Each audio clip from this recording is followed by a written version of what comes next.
Hey gang, welcome here to the stream for February the 25th. It's a Sunday today. We got the Sunday stream going again for once. So, what's on the agenda? We're going to kind of wrap up Berwick Saga today. I said a few times throughout our Berwick Saga playthrough that I was going to make a unit tier list at the end of it all, because it is my second time through the game. I've used just about all of the characters in the game, a decent amount between the two runs that I've done. There's a few characters that I'm like a little bit shaky on, feel I haven't used them enough to get a solid opinion of them, but I don't know. This will be an authoritative tier list for, I don't know, a guy with modest experience with the game who's only played it 2 times. Hey Dota, how's it going? Welcome here.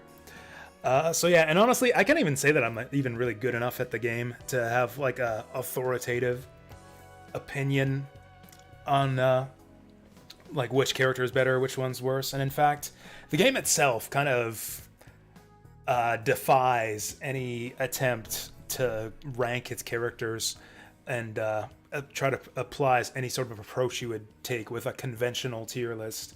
You can see we've got the game actually running in the background here, and I kind of decided, just so that we're still actually playing a video game here, and, you know, just not look at my stupid face the whole time with an internet browser window in the background, we might actually just start up a new run through the game during all this. I'll put up the tier list thing in a second. Oh, hey, we got the gang all here on a Sunday evening for the Berwick Saga tier list. Figures, you guys would be excited for something like this. I think I might actually turn off the game audio for this. Maybe just like chill back with some of the good old VG jazz or something. Okay, we're gonna start a new game. And yeah, I actually do want to start up a new run of this game. There's a few characters I'd like to train on the next run I do of this game. I kind of want a third casual run before I attempt any sort of challenge run, like Iron Man or anything like that I talked about earlier. Oh yeah, I also made up a brand new memory card in the emulator for just Berwick Saga save files, since apparently this game takes a massive amount of memory card storage space. Like, I could not fit another Berwick Saga system file on my emulator's memory card. Oh yeah, so we're gonna cover up my stupid face here while we do this tier list business. Boom, there it is. There's the tier list. Yeah, maybe Berwick Saga can just like monopolize the entire stream for like the next year. It really could. This game's got so much depth to it. I could just switch to doing like dedicated Berwick Saga streams forever and just be happy with that. I don't know if that would make anyone else happy, but that would honestly kind of make me happy. Okay. So I've been putting almost no thought into how I'm gonna do like a tier list here. Like, I've been putting some thought into it, but like I haven't gone through and like ranked every character, or even really thought a ton about who goes into what tier and everything like that. But what I have done is thought a little bit about what's the best way to approach a character tier list in this game, because like I said, there's lots of complexity to the mechanics of this game that make it kind of tough to take a conventional tier list sort of approach.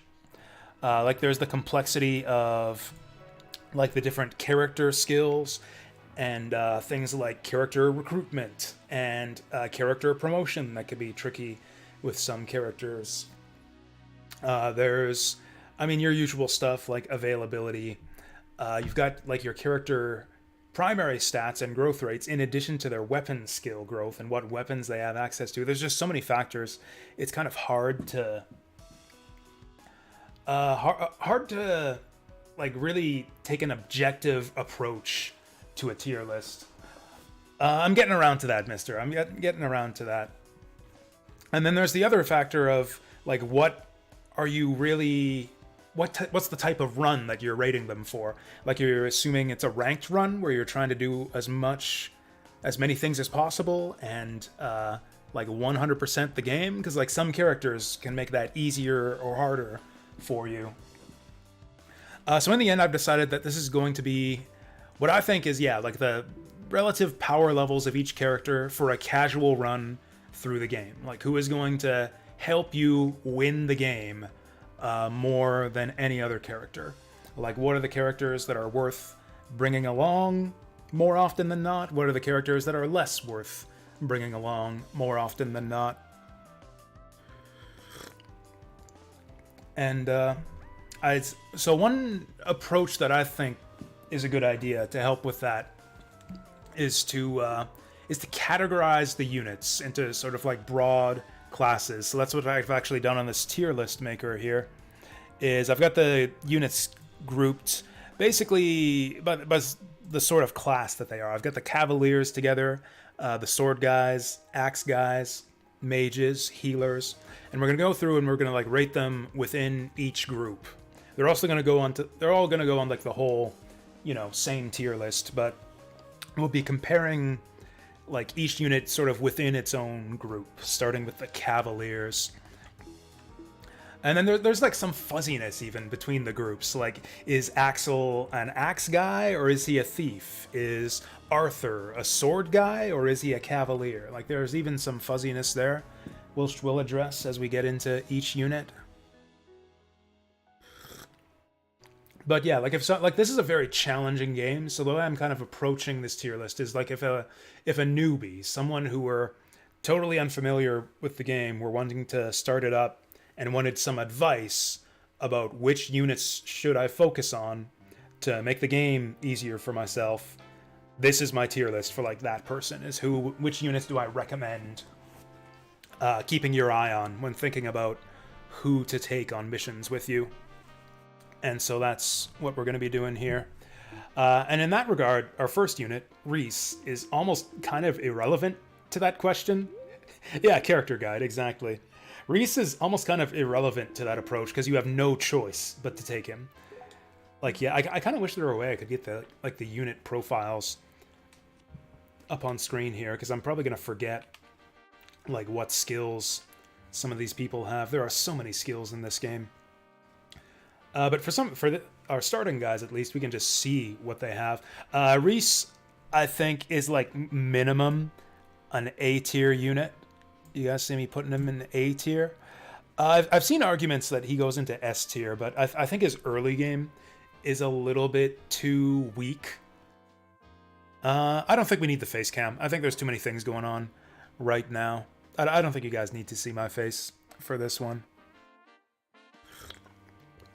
As I sip my tea here. We'll put the face cam back on after the tier list is done. I'm not sure how I feel about availability. I'm actually, now that I think of it, I don't think I'm going to consider availability as a factor on this tier list. That's sort of more like a thing for like a theoretical tier list, where it's like which character contributes the most to the playthrough. But like really it's kind of an irrelevant factor. Like, it's totally irrelevant when you're trying to consider, like, who should I bring along with me? Like, I spoiler alert, I'm probably going to put Paramithis in S tier. Lynette almost certainly goes in S tier. Because, like, sure, they're only useful for, like, the 2 or 3 maps that you're able to use them on. But they're, like, the best characters in the game, just about. So, obviously, they go in S tier. You just obviously use them, and they're amazing while you're using them. But yeah, if we were considering availability, yes, that is actually kind of an issue for Reese. And it's an issue for him as far as his own training as well. Reese is a little bit harder to train than some other units. It's harder to kind of show him the favoritism that you would want to. Like, you can sometimes pick a favorite unit in this game, deploy them on every map, make sure they get all the kills and all the XP, kind of like we did with Adele on our last playthrough. And Reese doesn't let you do that because he can only be deployed on like 1 out of every 3 maps. So he kind of trains up more slowly than some of the other characters you might want to train up as well. With that said, training him up definitely pays off, and he goes in A tier because like even though you're forced to take him, there's still a question of, do I give him kills? Do I bother trying to train him up? And you definitely do. You definitely do want to train up Reese, because once you get him rolling, he's yeah, probably one of the best units in the game, bordering on S tier. He's got some great personal weapons that he gets later in the game, but you want to train up his sword skill to get the most out of him.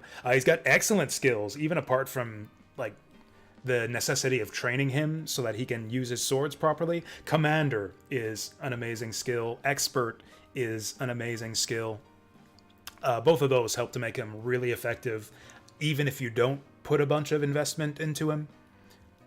And all of that's like to not even consider the way that you can buff him up with furniture and stuff. You can, I'd say it's kind of questionable whether the furniture buffs are really worth the money. Yeah, if he had +1 commander range, he would be S tier. Yeah, he would absolutely be S tier. And then he has a fantastic promotion as well, and a really easy one too. You can promote him, as early as Chapter 8, and then he gets medium shields, which is like some of the best shields you can get. So yeah, Reese is, basically amazing. The only thing that really holds him back is that he starts out really slow. The necessity to train up his sword rank is pretty much the only thing keeping him from S tier. Let's move Adele forward here and see if he can do anything. So that's Reese in A tier. Next up is Ward, your, I guess, archetypal Jagan for this game. Ward goes in S tier, in my opinion. I think this guy is just ridiculously good, and I think you're really kind of holding yourself back by not using him. Like, there's the common argument that, like, oh, taking a Jagan along means that he's stealing XP or stealing opportunities from the rest of the group. But really, Ward creates opportunities for the rest of the group. Like, he doesn't have any crazy skills. Like, he doesn't have any way to crit, doesn't have any way to double attack through Adept or anything like that. He doesn't do an insane amount of damage. He doesn't, like, one-shot a lot of the time. Although he can if you want him to. If you use a strong weapon, he can one-shot. But he kind of does whatever you want. He can set up kills, he can kill things, he can tank using his guard ability. He starts super high level. He starts like at a really, really high level. He can use just about any sword or spear in the game. So if you end up finding a really good weapon, like in the first half of the game before your other characters get their weapon ranks up, like he can put those to use right away. And he's free. That's another thing, is I will be considering in like the investment and how much it costs to like use and recruit and fully train up a unit. And Ward is 0 investment. Like, Ward is probably the most free unit in the game. I guess you could argue that availability is an issue for Ward.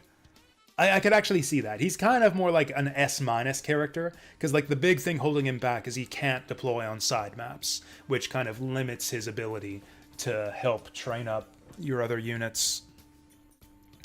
You prefer investing in units who are growing. That's exactly what I'm saying, though. Ward helps you invest in those units. Like, give him a Slim Spear, and he'll set up those kills. Like, Ward is half the reason I was able to train up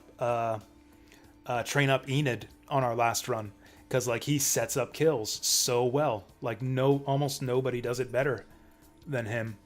He takes away deployment slots, kind of, but I think it's a bad idea in this game to only take units that you want to train up.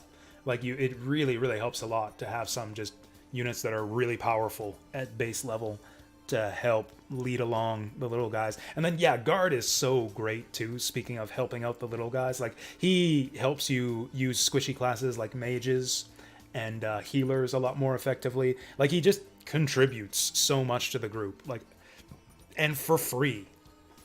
Like, it's kind of crazy how much he does for you with just no investment, no cost whatsoever. I think there's a strong argument to be made for Ward being the best unit in the game, if not, like, all things considered, like the fact that he's free and all the stuff that he does for you. The only thing holding him back is really that he's He only deploys on main chapters, and even that's not such a bad thing because the main missions are pretty much the hardest ones in the game. So it's not really a huge deal that he misses out on side missions. Yeah, I really like Ward. Ward just carried us so well through both playthroughs. And Clifford, with that being said, Clifford is kind of competitive with Ward. He fulfills the same sort of role on the team. He does pretty much all the same stuff Ward does. It just costs $2,000 every time you want to use him. It's like, I think of Ward as being, and Clifford does it even better than Ward. Clifford is just invincible. Like, you have to try hard to get this guy killed unless he gets critted by a random fucking thief like he did on our last run. Like, Clifford, if we're just considering like combat effectiveness and like how good are they versus the amount of training you have to put in, like Clifford is obviously the best unit in the game because like he just has the best combat at base level. Like, yeah, this guy just does absurd things. He can take just about any enemy in the game. He can just take them on at base level. But he's really expensive. Like, it's a substantial gold investment to even take him along at all. And if you want to recruit him permanently, there's an even bigger cost, which is that you have to train up Ruby. Like, that's the other thing. It's like bringing Clifford with you. This is another situation where like the weirdness of Berwick's like recruitment system kind of makes it tough to rank the units, because the big thing holding Clifford back is it costs a bunch of money to use him, and using him doesn't really help you recruit him. Like, you want to use Ruby if you want to recruit Clifford in the long run. So like just bringing him along doesn't build towards anything. Like, you take another expensive unit like Volo or like or Sylvis, like using those guys helps them eventually join you. So you're kind of like building towards their recruitment every time you bring him along. Clifford, you're building towards nothing if you take him along. You're just taking him because you want the most powerful unit in the game in your army. He's a true mercenary. I think he still goes in S though. I think he still goes in S. You just have to like be careful with how much you spend on him. I don't think I put him above Ward. The thing is, Ward is basically discount Clifford. Ward does like all the stuff Clifford does. He just doesn't do it as well. His stats aren't nearly as good. Clifford is just better than Ward at almost everything other than not having guard. Yeah, guard is actually a big benefit Ward has over Clifford. Also, Clifford gets to deploy on side missions, so that's another big thing in his favor.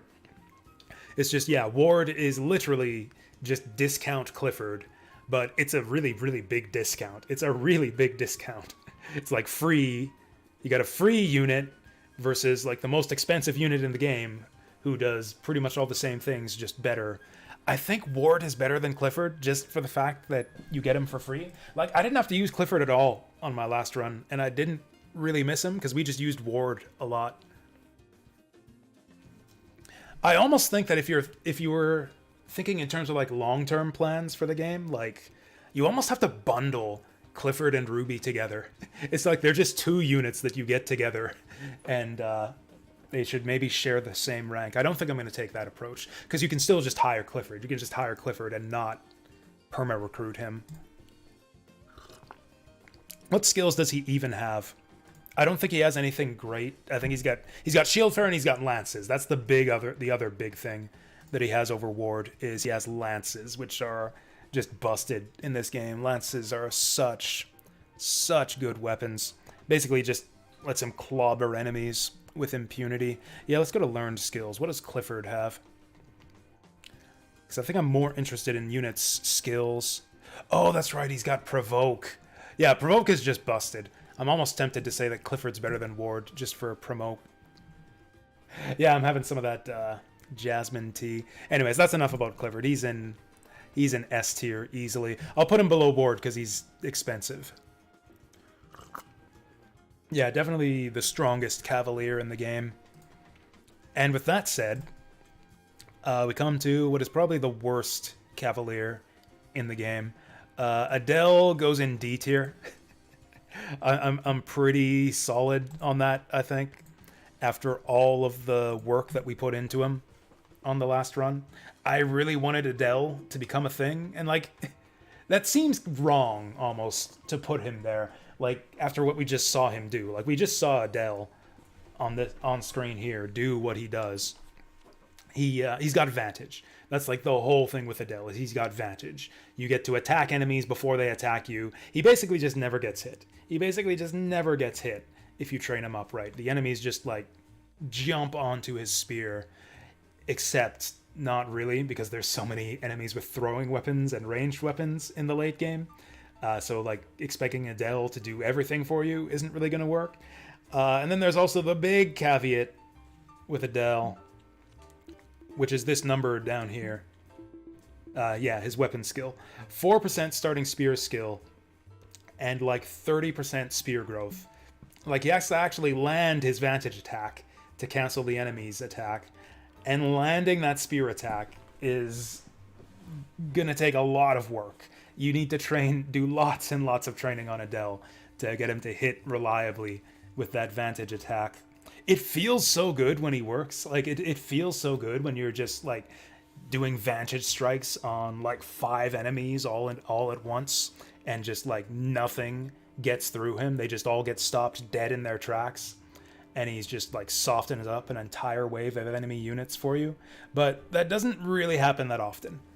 Like the thing that Adele is specialized in, that's another concept that's kind of important, I think, in discussing Berwick Saga units, is like what roles does the unit fill? What do they specialize in? Like all of the Cavaliers kind of specialize in combat on open ground, hit and run attacks is kind of their specialty. But then there's like even bigger specializations. Like for example, the tank role, Ward and Clifford are both kind of tanks and protectors. Yeah, both. In fact, I can think of Guard and Provoke as being kind of protection type skills, because you can provoke an enemy unit to keep them away from one of your units that you don't want to get hit. Adele can kind of fill the tank role, but like only against enemies with 0 range attacks. He's like a semi-tank who only works against enemies with range 0 attacks, and only if he lands with his spear hit. And there's just so many caveats.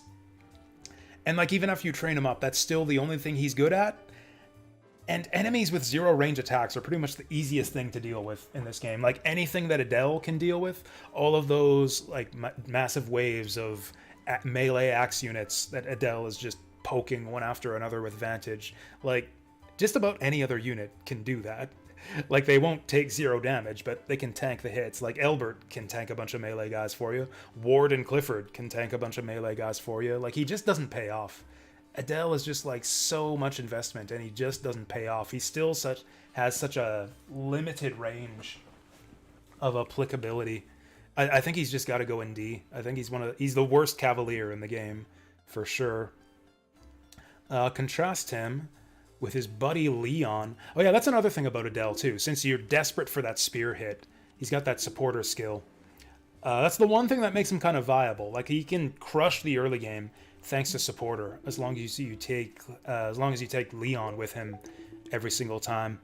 Him and Leon are kind of attached at the hip if you want to use Adele. And that's kind of a downside for Adele. It's like every time you want to take Adele, you've got to take Leon. That's 2 character slots. That's 2 deployment slots that you're using every time you take Adele. In a game where deployment slots are really tough, like really narrow, really limited.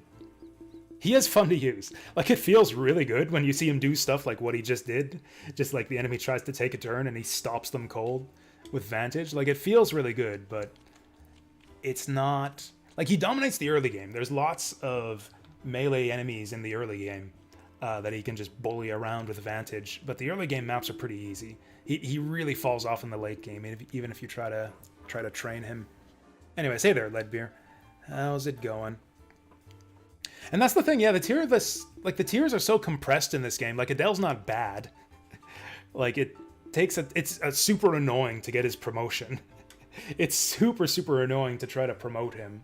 I don't think I'm gonna really consider that for the tier list. Like you don't have to promote Adele to make him good. I don't think he even gets that much, like 2 defense or something like that is his best gain, when he shouldn't be using his defense anyways, because he mostly just advantages people. Hey, Deep Fry. Welcome here. Leon, on the other hand, is like a better version of Adele. Or he's not really a better version. He kind of fulfills a different role. I honestly put Leon in A tier. Deathmatch is such a good ability, whereas Adele's more of like a defensive unit with Vantage. Leon's much more offensive with that Deathmatch skill. The big difference with Leon is that he's got a much better starting spear rank, much better spear growth, so he actually lands his attacks way more often. And Deathmatch is just such a good skill. It's so good. Like, it just deletes an enemy unit. Like, action efficiency is a big thing in this game, and it's so helpful to be able to just destroy an enemy in one action, whereas it would normally take 2 or 3 for like a combination of units. Like, oh, you could send Arthur and then Ruby and then Adele to take down a big enemy axe unit, or Leon could just attack 5 times with Deathmatch and do it himself. He does take some investment, just like Adele does, but he can stand on his own a lot better too. Like, you'll want Adele with him in the early game, again, to get that 20% hit rate, because he really needs that in the early game. Just about anyone who starts in your army at the start of the game, all your starting units need some training to get their hit rates up. That's just the way that weapon skill works in this game, is you'll need to have them train their hit rates throughout the game. But unlike Adele, Leon gets spear ranks pretty quickly. Like, he will not need Adele hanging around for that long. Like, by the time he hits like level 10, he's probably got enough spear, enough spear skill to hold his own on a map, and then you're not stuck taking Adele all the time anymore. You can think of like, you can kind of think of Adele as like an accessory that you're taking along if you want to take Leon. Like, if you're using Leon anyways, if you're planning to deploy him regardless, like, he's a guy you want to focus on, and that's, an investment that's going to pay off. You have the option of taking Adele as a bonus. If you're taking Leon anyways, you might as well take Adele, maybe, if you want to. Good utility for Adele is using the Gore Fork. I never got a Gore Fork on my last run. I don't know. I feel like a unit that needs a specific capture in order to be really good is like maybe not that good. And yeah, Leon's way easier to promote too, and when he'll promote way sooner than Adele, and then he gets lances. Then he gets lances after he promotes, and it's really easy to promote Leon quite early. So yeah, Leon's really good. Leon's an easy A tier. After Leon, again, sticking with the Cavaliers, we got Elbert, who isn't here right now. I don't know why I thought I was going to be able to play this game at the same time that I'm talking about units. Elbert, I don't know. I see a lot of people put Elbert in S tier, and honestly, Elbert's probably one of my least used units, or at least my least trained units across both of my runs through this game. I'd say he's minimum A. Elbert is like a minimum A. I think he's better than Leon. The thing is, I don't know if Elbert has very good combat. His hit rates are really bad. His weapon growths are quite bad. But he's got amazing skills. I don't know if he fights well. Like, I've never put a lot of training into Elbert. I've never promoted him. I've never had him do a lot of fighting. I get the sense that his combat is kind of not great compared to the other Cavaliers. But yeah, do we just end turn until he shows up? He's got Provoke. He's got Provoke, and he's got Arrowbane, which is just a ridiculously busted combo. And for that reason, I kind of think he has to go in A at a minimum. Like, those are like maybe one of the best skill combinations in the game. Like, the ability to just nullify an enemy ballista or like an enemy Choco Nu. And even apart from that, he's a good tank. He's a really good tank. He's just very durable, even if something does get through his Arrowbane. So I feel like he's a minimum A.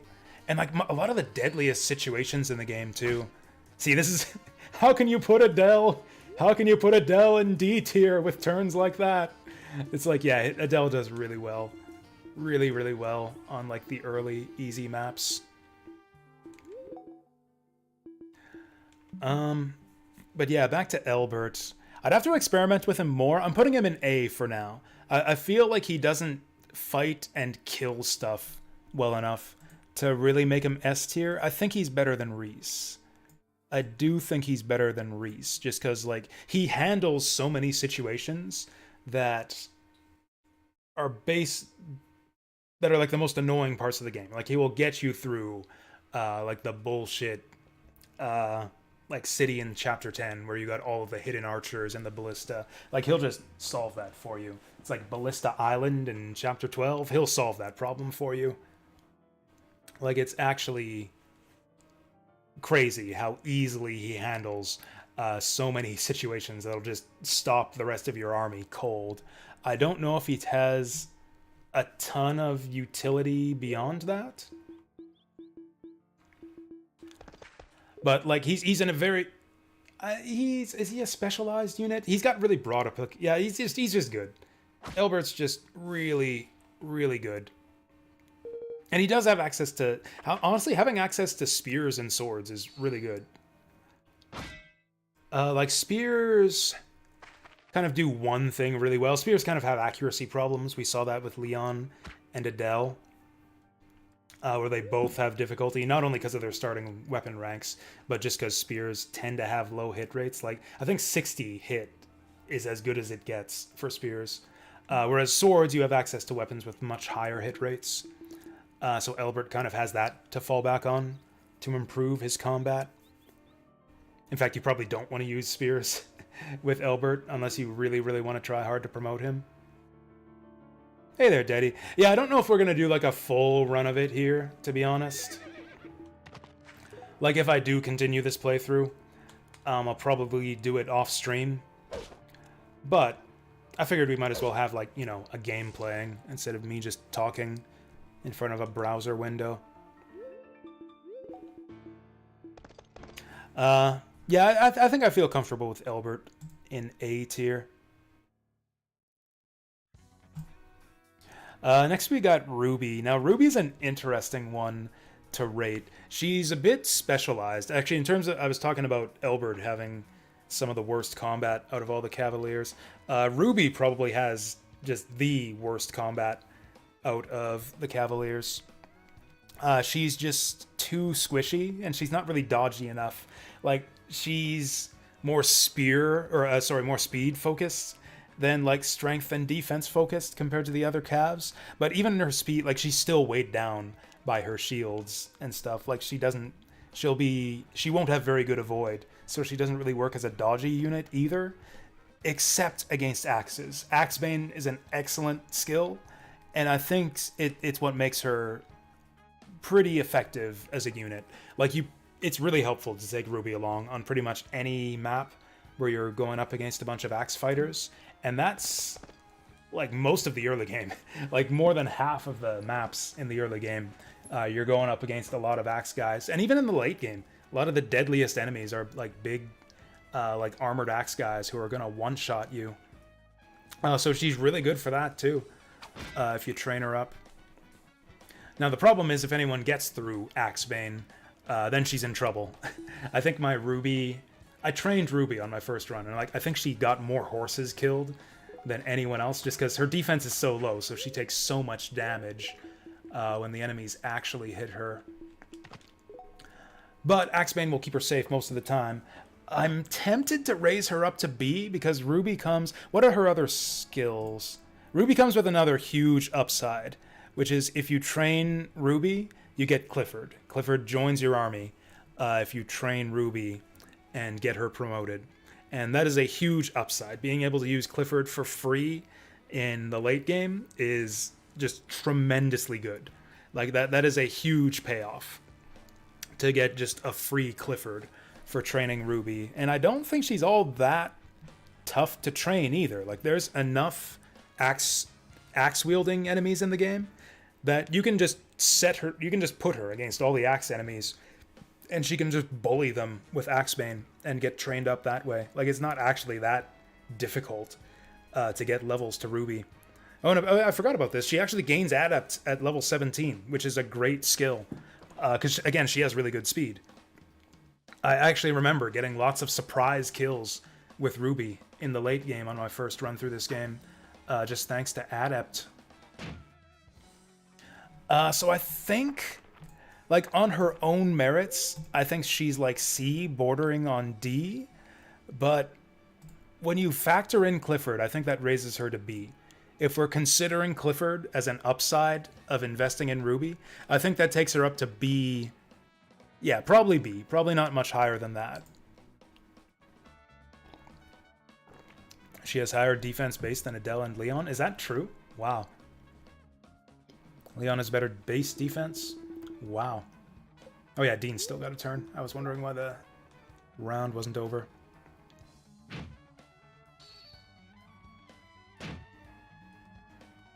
That actually really surprises me. She must have horrible defense growth, because I just remember her dying all the time on my first run because she was so squishy. I mean, we can settle this right now. Leon is 4. Let's go see. Let's go see if Leon is 4. But yeah, Clifford basically saves Ruby from dumpster tier. Yeah, the fact that she gets you Clifford is a huge upside. Yeah, Leon has 4 defense. Adele has 3 defense. Next up is Arthur. I don't know how to rate Arthur, to be honest. He's got a good set of skills. I don't know. I see other people rank this guy really, really highly. A lot of people love Flourish. I don't really love Flourish because it has a really low success rate and you have to save scum a bunch in order to use it effectively. Yeah, I don't know. I don't know about Flourish. Arthur is good. Arthur is like minimum B. Hurry is a really good skill. He's got medium shields, which is actually really good for a Cavalier. What else has he got? He's got access to swords, which makes him a better fighter than just about all the other Cavs. I mean, Reese is still better at using swords. Oh yeah, he's got arms thrift too, doesn't he? So he's actually a great person to use all of your good swords.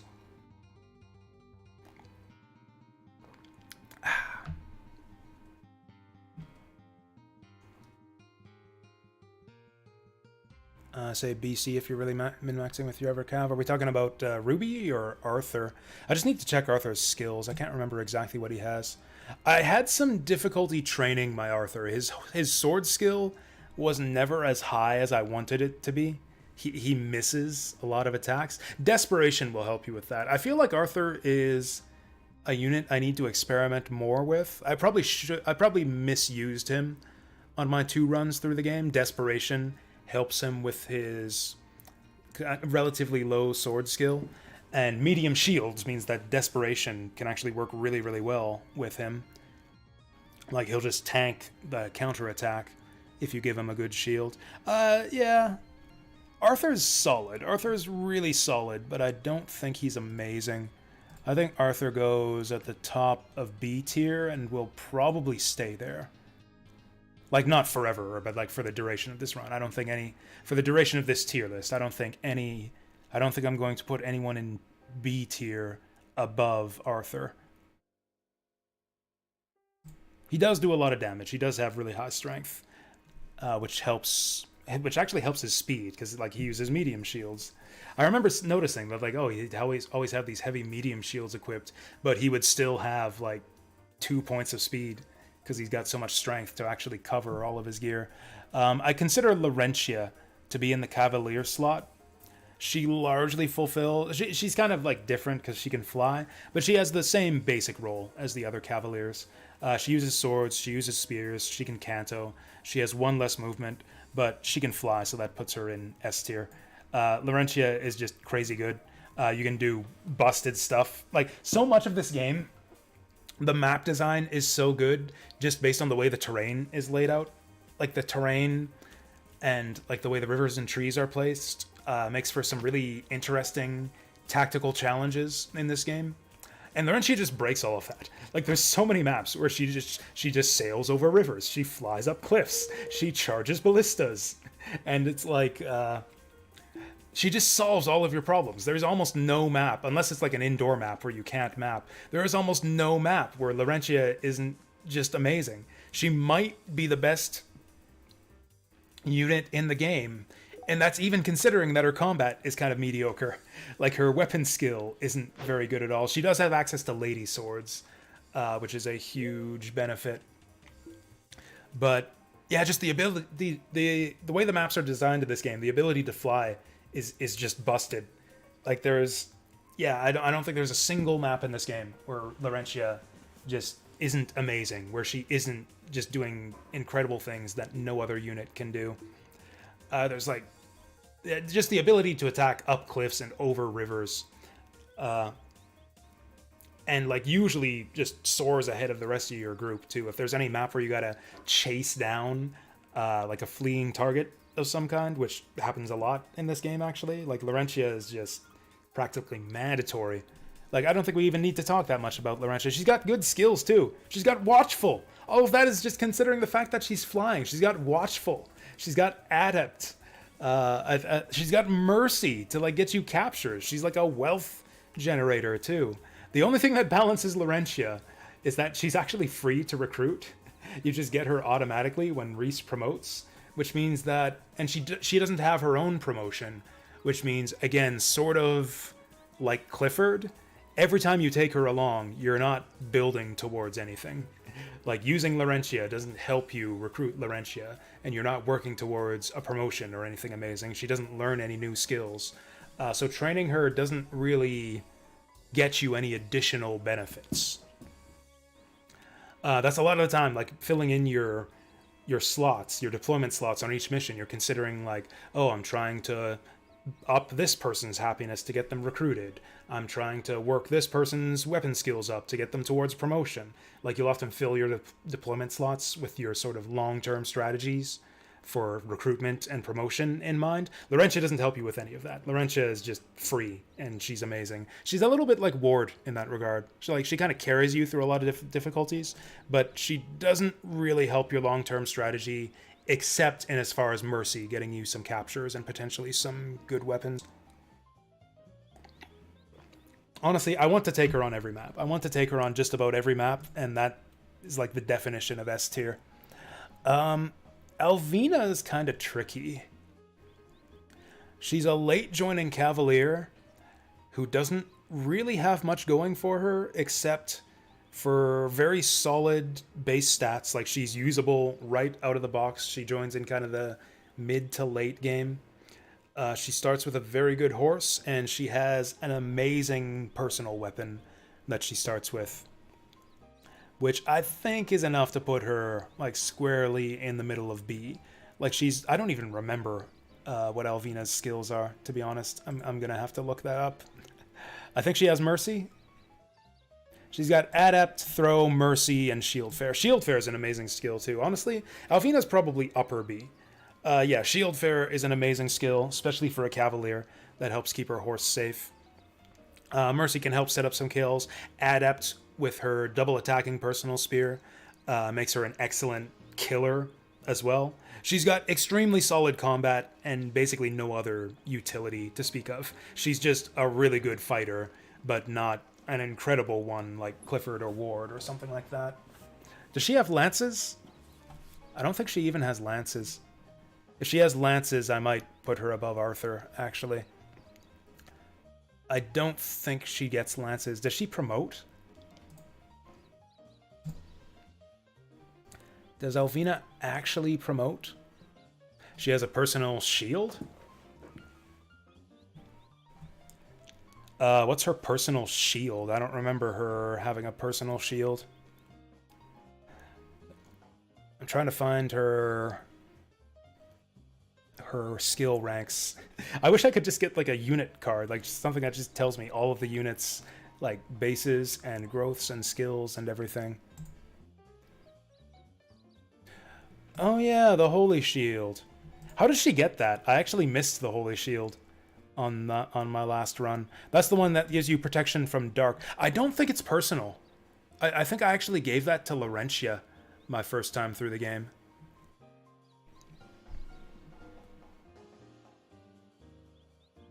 I don't think she's C. I think she's solid enough. I mean, maybe you put her in C after she breaks her personal weapon. I think that spear that she has makes her, pretty much carries her, makes her really good as a unit.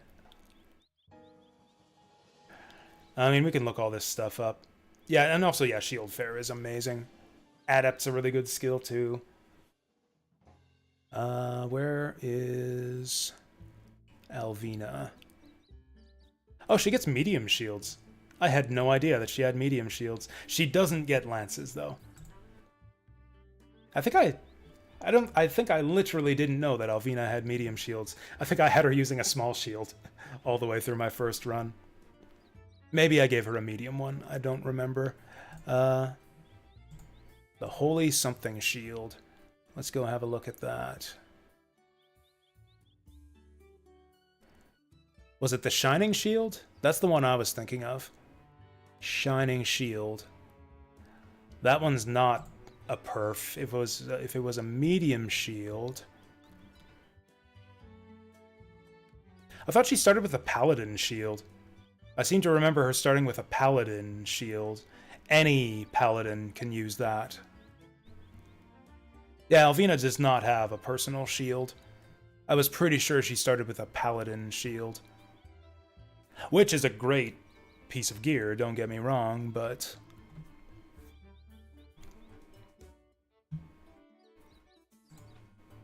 But yeah, I don't know. I think I feel good about Alvina in B tier. The problem is, like, this happened to me on my first run. I used a lot of Alvina because I didn't train Adele or Leon, or even really Elbert on my first run, so I had no good Cavaliers. So, like, Alvina was it. Alvina was, like, my main Cav when she joined on my first playthrough.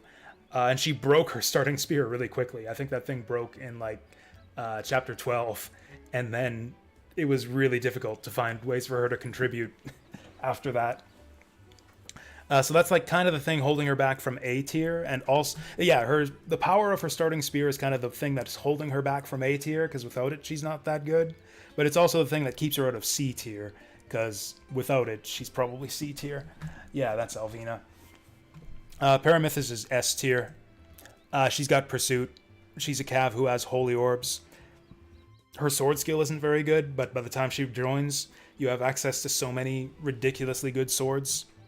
You can just give her like a Kalishmard or a Lady Sword or something that's going to give her good hit rates. And it's fine.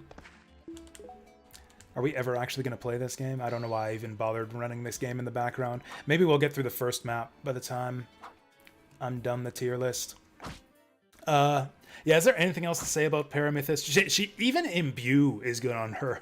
Like, Saphira has Imbue, and it's basically useless because Saphira always gets one-shotted.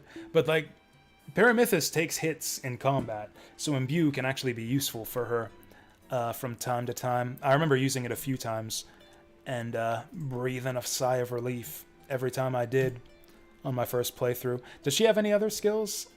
Like, she's basically... Yeah, that's all she's got, is just Adept... No. Wrong unit. That's Percival. Where is Paramithis? Oh, she's got Versatile, too. I forgot about that, which I guess she would kind of need to be, like, a combat healer. Oh, yeah, she's got Flourish, too. I forgot she had that. She has Camouflage for some reason. I don't even know. Oh, that's the one that improves the... She has Robust Plus as well. I didn't even know that. So she can't be injured. But yeah, like, Pursuit and Holy and Healing Orbs with Versatile are pretty much enough to put her in S tier, along with her great starting stats. Everything on top of that is just icing. Yeah, Paramithis is easy S tier. The only thing holding her back really is, I mean, the fact that you can't use her all the time. You only get her on, what, the last 3 maps or so? If only you could use her on every map. You'll wish you could. Sherlock's a tricky one. Okay, so we're on to the archers now. We're done with the Cavaliers. So this is the final, yeah, grouping of Cavaliers. Solid units overall. You can see, like, as a class, Cavaliers are just good units. They're all solid fighters. They've all got Canto and 7 movement, which makes them great. I mean, Laurentia's only got 6 move, but she can fly, which actually makes her better than the others. But yeah, Cavs are just like really solid, versatile combat units who often have like other niche bits of utility as well. I feel good about our Cav list here. We're on to archers now. I might save Sherlock for last, because I don't know about Sherlock. I trained him on my first run, and I found him underwhelming. I know he's generally considered to be S tier. I was not all that impressed with Sherlock after my first run through the game, though. And that was a run where I invested in him fairly heavily. We can start talking about him now. He's got a very weak early game. Very, very weak early game. He needs lots of training to really come online. The thing with Sherlock is that in the early game, he basically just misses a lot. Like, he can do multiple attacks. He's got... Yeah, we can actually start looking at our unit stats again. He's got 1-2, which lets him attack twice in a turn. He's got double shot, which lets him take an extra attack. Or wait, no, it's the other way around. Double shot is the one that lets you shoot twice at the same target at -5 hit, which isn't that big a penalty. And then you got 1-2, which lets you take another attack after you make an attack. So this can let you get up to 3 attacks in one turn. And 1-2 actually lets you shoot at 2 different targets, which is amazing in the late game when Sherlock is actually good enough to start killing people. In the early game, he just misses a lot and wastes all of your arrows and breaks all of your bows. Sherlock is actually an expensive unit to invest in, even though he's free, because like he attacks so much, he just breaks all your bows and loses all of your arrows. That was my experience with Sherlock on my first run through the game. He definitely pays off with training, though. Like, archers in general are just amazing in this game. Like, the ability to attack from 2 range is so good. The ability to canto and attack from 2 range is even better. So I feel like even with just bows and canto, Sherlock is like A tier at a minimum. And then on top of that, if you train him up and give him some really powerful bows, you can like attack 3 or when he promotes 4 times in one turn to do insane damage. So he's really, really effective. He has no other utility, really. He's really just a guy who just runs around on horseback and just deletes units off the map in the late game. Which is cool and all, but by the time you get to the late game, like, a lot of people can do that. Like, Leon and Adele can run around deleting people with lances in the late game. Clifford just runs around deleting people with lances. Dean can do that. We'll talk about him later. So I feel like there's not... And Sherlock doesn't really have any utility beyond that. He does learn some good skills. I believe he learns Overwatch, which is actually extremely good. You can set up traps for the enemy with that and keep your guys covered. What does Sherlock learn? Yeah, he learns Overwatch at level 7. I think he's overrated. I actually think he's not the worst of the archers, but I don't think he's the best. Yeah, I think I keep Sherlock in A tier. Just below Reese. I think A tier, just below Reese. I think I do put him ahead of Leon. Just because it's easier to keep Sherlock safe. Like, the ability to stay at 2 range away means he attacks with impunity, whereas Leon doesn't really get to do that until he gets his lance skill on promotion. They fulfill much the same role in the late game. I guess Leon can tank a little bit. But yeah, they mostly just ride around, just deleting units off the map, either with bows or lances. But Sherlock can do that safely, and starts doing it much earlier in the game, and can delete more enemy units with his multi-shot attacks. And yeah, the Overwatch traps are tricky. I messed up. I shouldn't have scrolled. Okay, I think we're good. Okay, yeah. Nope. Give me 1 second. I should not have scrolled up there. Okay, there we go. Yeah, I'm gonna make the controversial choice to put Sherlock in like mid B, just ahead of Christine. This might be another controversial choice. I actually really like Christine. Like, she's got all the good stuff I said about Sherlock, like the ability to use arrows, and Kanto is incredible. The big difference is that Christine uses crossbows instead of bows, which is kind of a weakness because she attacks from one range. Now, that's still great against melee. Or sorry, I meant A. Did I say B? I meant A. Yeah, Sherlock's in mid A, Christine's also in mid A. Yeah, I think I misspoke there. Yeah, Sherlock's in mid A, obviously. No, he's not in B at all. In mid B, below Reese, yeah. Christine, I think, is just below Sherlock. And it's mainly the question of like Sherlock versus Christine is basically crossbows versus bows. And I think crossbows actually have a lot of advantages. Crossbows are extremely powerful, and they're also extremely powerful right from the early game, which means she actually has much better early game combat compared to Sherlock. Like, Christine is pretty much useful immediately, right from the very first map. I mean, not the very first map, because she comes out too late to really do anything on Chapter 1, but like right after the first map, she's really, really strong. And the other thing is crossbows are like independent of your stats in this game,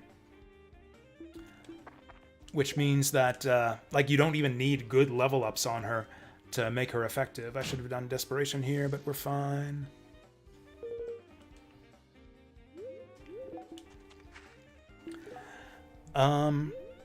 Is there much else to say? You could talk about Horse Lover, I guess. She heals your horses. She can also swap horses with your allies, which is an interesting bit of utility. I'm actually not convinced that it's that good. Like, she only heals the horse once per chapter, and there's like 3 maps per chapter. And it's not even really that big of a heal. I think it's like 20 hit points, which is often less than a single combat's worth of horse damage. But the ability to swap horses in it is interesting. It lets you like swap special mounts onto different units. I did that on our last playthrough where like I didn't use Alvina, so I swapped her powerful starting horse to someone else. And that was really nice to be able to do.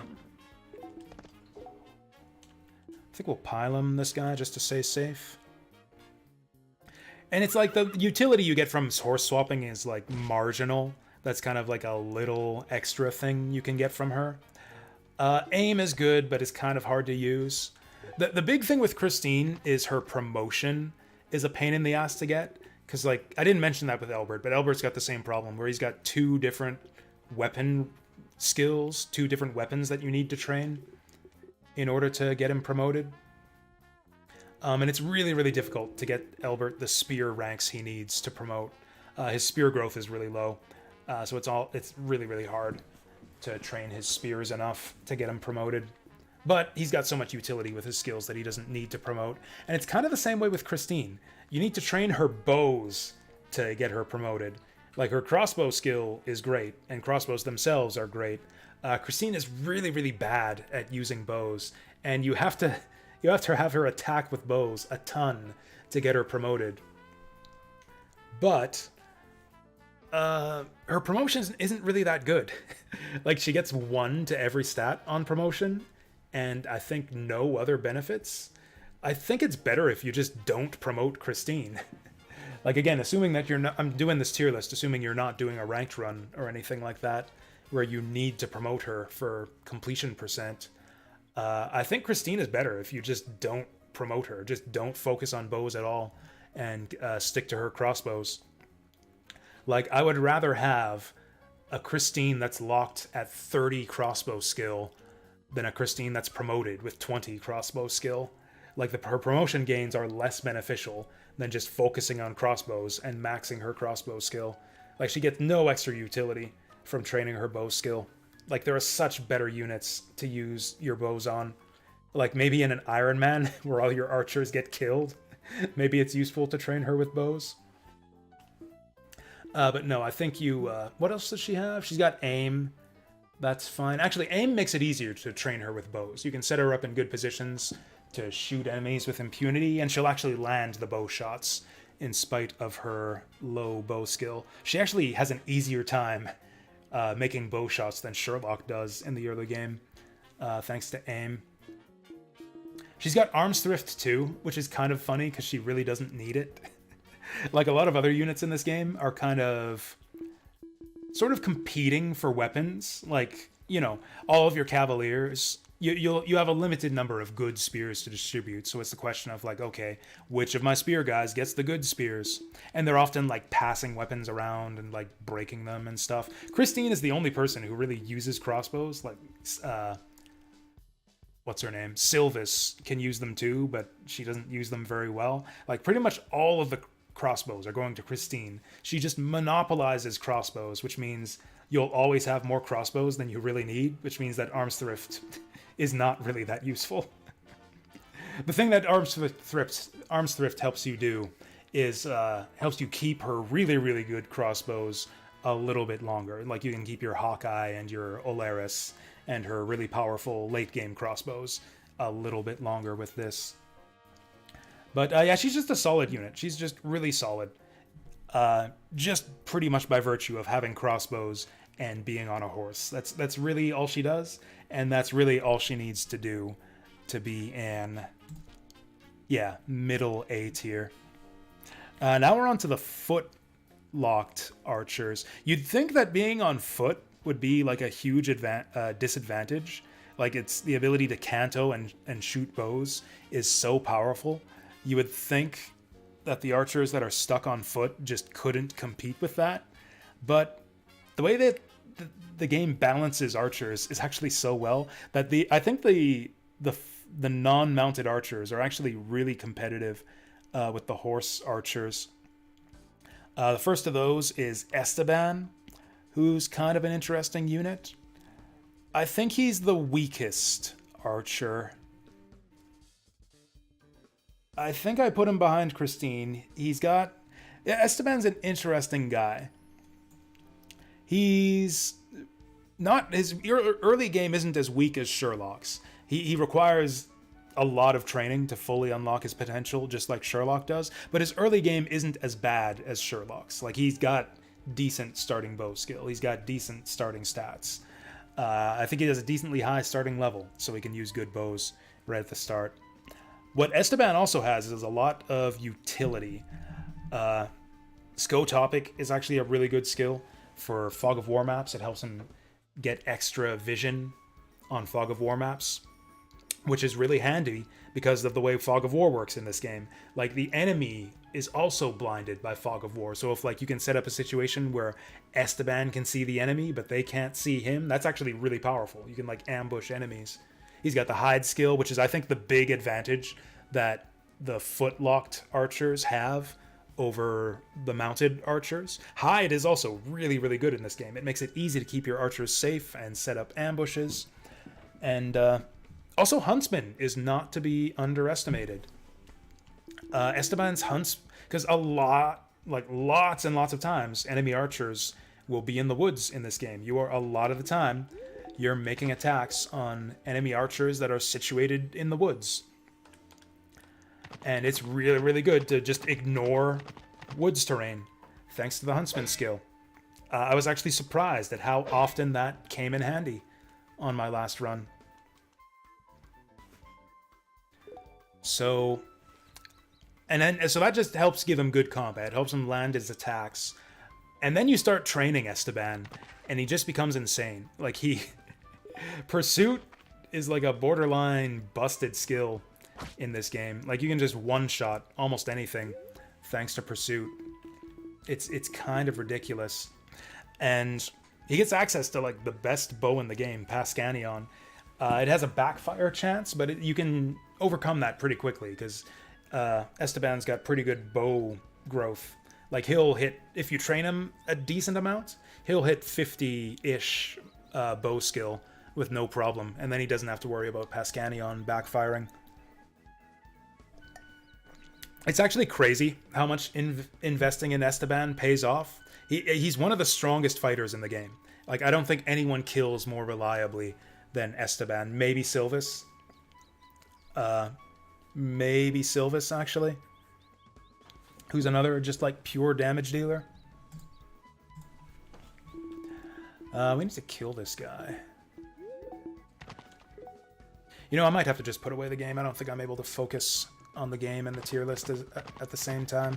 I think we'll just blow up the tier list and stop playing the game. Yeah, I don't think I can focus on this, actually. We'll just put the game away and blow up the tier list, because I can tell this is going to take forever at this rate if I try to focus on both. Yeah, let's just get the tier list over here. Blow that shit up. There we go. There we go. That's more like it. And then I'll just minimize the game window. And then we'll just focus on the tier list. Maybe I'll finish this map after we finish the tier list. Okay, so who are we talking about? Oh yeah, Esteban. And yeah, this way I can have the tier list on this screen, and then like the unit skills on the other. So yeah, Esteban like pays off more than almost any other unit in the game. I guess Enid's another one where if you train her up, she just destroys just about anything. I was really surprised at how well Esteban paid off. Like, he's got a reasonably good early game. He's got very good utility with Skotopic and Huntsman, and then if you train him up and do his little storyline thing, he just has got combat like a motherfucker in the late game. Really, really solid. I think I actually do put him above Christine. I think the utility and the excellent late game combat actually puts him above Christine, I think. Not only that, but a lot of the toughest maps in the game have like rough terrain that you have to deal with. So like horses become less useful there. You want a unit that can move on cliffs. And that's Esteban. Esteban deals with cliffs way, way better than Christine. Yeah, I think I actually do rate Esteban higher than Christine. Oh yeah, he has knives too, which is hilarious. I've never used knives with Esteban.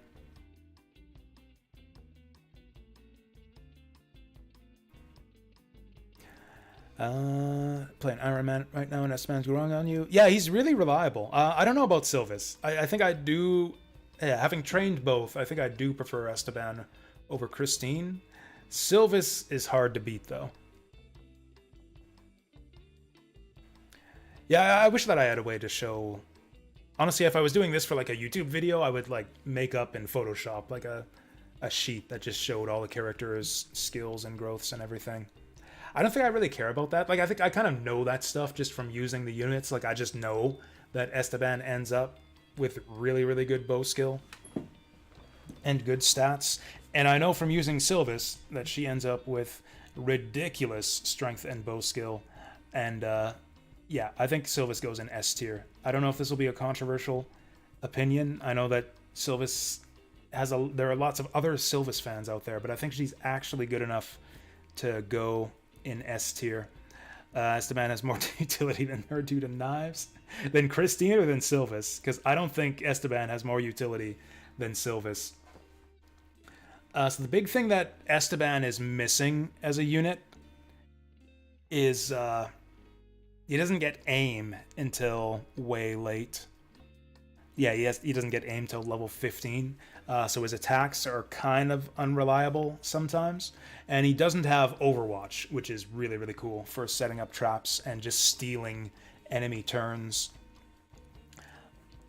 Sylvis is just by the numbers clearly the strongest archer in the game. She's got like amazing base stats. Like, she starts out extremely strong. She's kind of like starts out as like the Volo of archers, where she just starts out way better than everyone else, almost like a pre-promote type unit. But you train her up and she actually becomes like way, way better. Her strength is ridiculous. She just does insane amounts of damage. My first run through the game, she had the highest strength stat out of my entire army. She's got that hide skill again, so it makes it easy to keep her safe. And on top of that, she's got great utility. Again, Overwatch lets you like set up traps for enemies, steal their turns, keep your units protected. Deadeye lets you do some fun things on certain maps, where you can just attack enemies with impunity from 3 tiles away. There are some maps where she can do tricks that no other unit can do, like attacking people like across rivers and stuff that you otherwise couldn't get to. And then there's... Oh yeah, she's got Expert also. I totally forgot that she has Expert. She has a high enough starting level that you don't even need it a lot of the time. But yeah, Expert lets her use the strongest bows in the game. Just like right from the start. Right from the start, she can use all the best bows. Like, she's just an insanely good bow unit that requires no investment to get online. And like, even in the late game, I think she's still competitive with Esteban. Maybe not quite as good as Esteban with Pursuit in the late game. Like, if you train them both up to like level 25-ish, Esteban probably has slightly better combat with Pascanion, but only slightly, and he doesn't have all that other utility with Overwatch and Deadeye and Maim, which I actually don't rate Maim at all. I know part of the reason that a lot of people like Sylvis is she's got Maim to set up captures for you. I don't think Maim is good at all. It's super RNG based ability that never triggers when you want it to. I used Sylvis a lot on my first run through the game. She was one of the characters I invested in the most. Never once did I get a capture with Maim. Maim is like a joke skill. We didn't get a single capture with Sylvis's Maim skill. Maybe I could set it up better, like on the next time I play this game, now that I understand the mechanics for cripple and capture a lot better. Maybe I'm like mentally equipped to use it more effectively, but I don't know. I don't consider I do not consider Maim to be at all one of the benefits of using Sylvis. But even without it, I think she's S tier. I think she's the best archer in the game by far. So that brings us on to sword guys. We used a few of these on this run. For starters is Kramer. I think Kramer's an easy A tier. I don't know if I put him above Reese or Albert. Honestly, looking at this right now, I put Reese above Albert. Yeah, Reese actually is so good in the late game. Yeah, I think I put Reese above Albert. And I do that right now because I think I want to put Kramer above Albert too. Kramer isn't better than Reese, but I think he's better than Albert. So that Kramer is the cliff climbing sword guy. Maybe I have to talk a little bit about like the utility of sword guys. Like, obviously they don't have horses like the Cavaliers do. Like, should I put Arthur in the category of sword guys because he uses swords? But the fact that he's on a horse puts him in kind of a different category of unit. Because part of the benefit of your sword guys is that they're all light infantry, so they can like move through rough terrain and cliffs much more easily than your Cavaliers. That's kind of their main purpose, is to do the fighting for you on rough terrain. And that is exactly what Kramer specializes in. Like, when you need to send in the sword guys because there's like a cliff in your way, that's specifically what Kramer is designed to do. His climber ability that no other character in the game has lets him keep his dodge stat while he's on a cliff. It basically lets you break the game mechanics. Like, so many maps in the game are designed around just having annoying enemies on a cliff, and you just have to eat their attacks because you have to climb that cliff. Kramer just circumvents that obstacle. There's so many maps in the game where it's just like, oh, there's a cliff, we have to use Kramer. It happens so often. Like, you almost can't not use him, it feels like. And even apart from the cliffs, he's actually really good. He's an excellent fighter. He's got Arrowbane too. He's also got Arrowbane. He's not quite as good with it as Albert, because Albert has that horse as well to let him just like charge up on enemy ballistas. Kramer can't really do that. It takes him a couple turns to get there.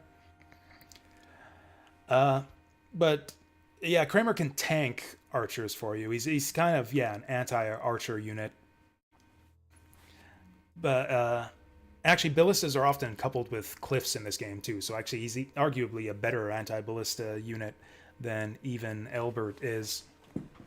But yeah, Kramer's also got really solid combat. He's has an excellent personal sword.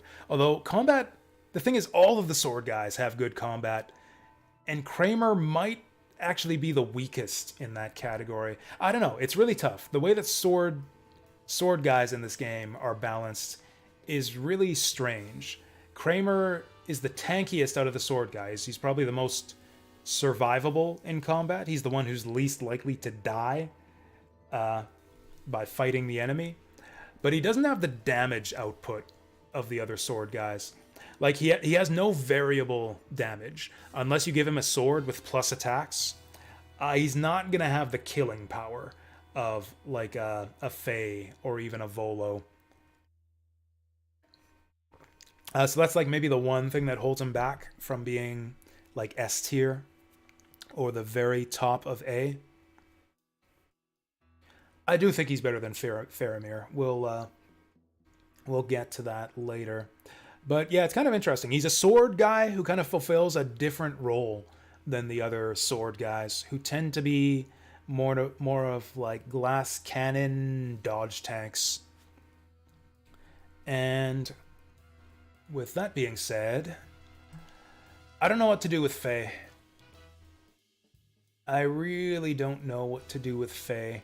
I'm pretty sure she goes in B tier. She requires too much effort and doesn't pay off enough to go into A tier. I think she's better than Alvina.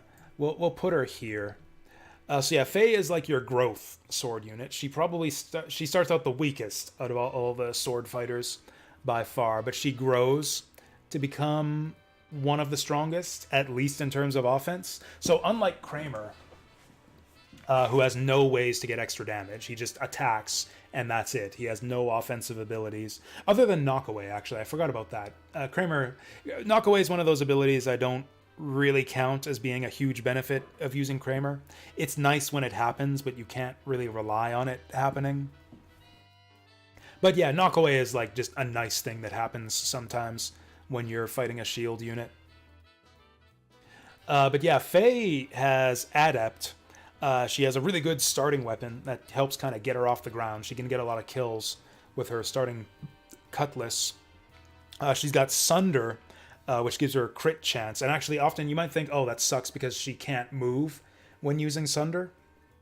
But once you train her up, she starts getting a really good avoid stat, and then she can start dodge tanking enemies. So it's like you set up Faye to get attacked by some deadly enemy. She dodges, and then she's in position to Sunder the next turn. So like she's got all these ways to boost her damage with Adept and Sunder, and a lot of the swords you can give her will give her critical as well. Like she's a good recipient for a killing edge.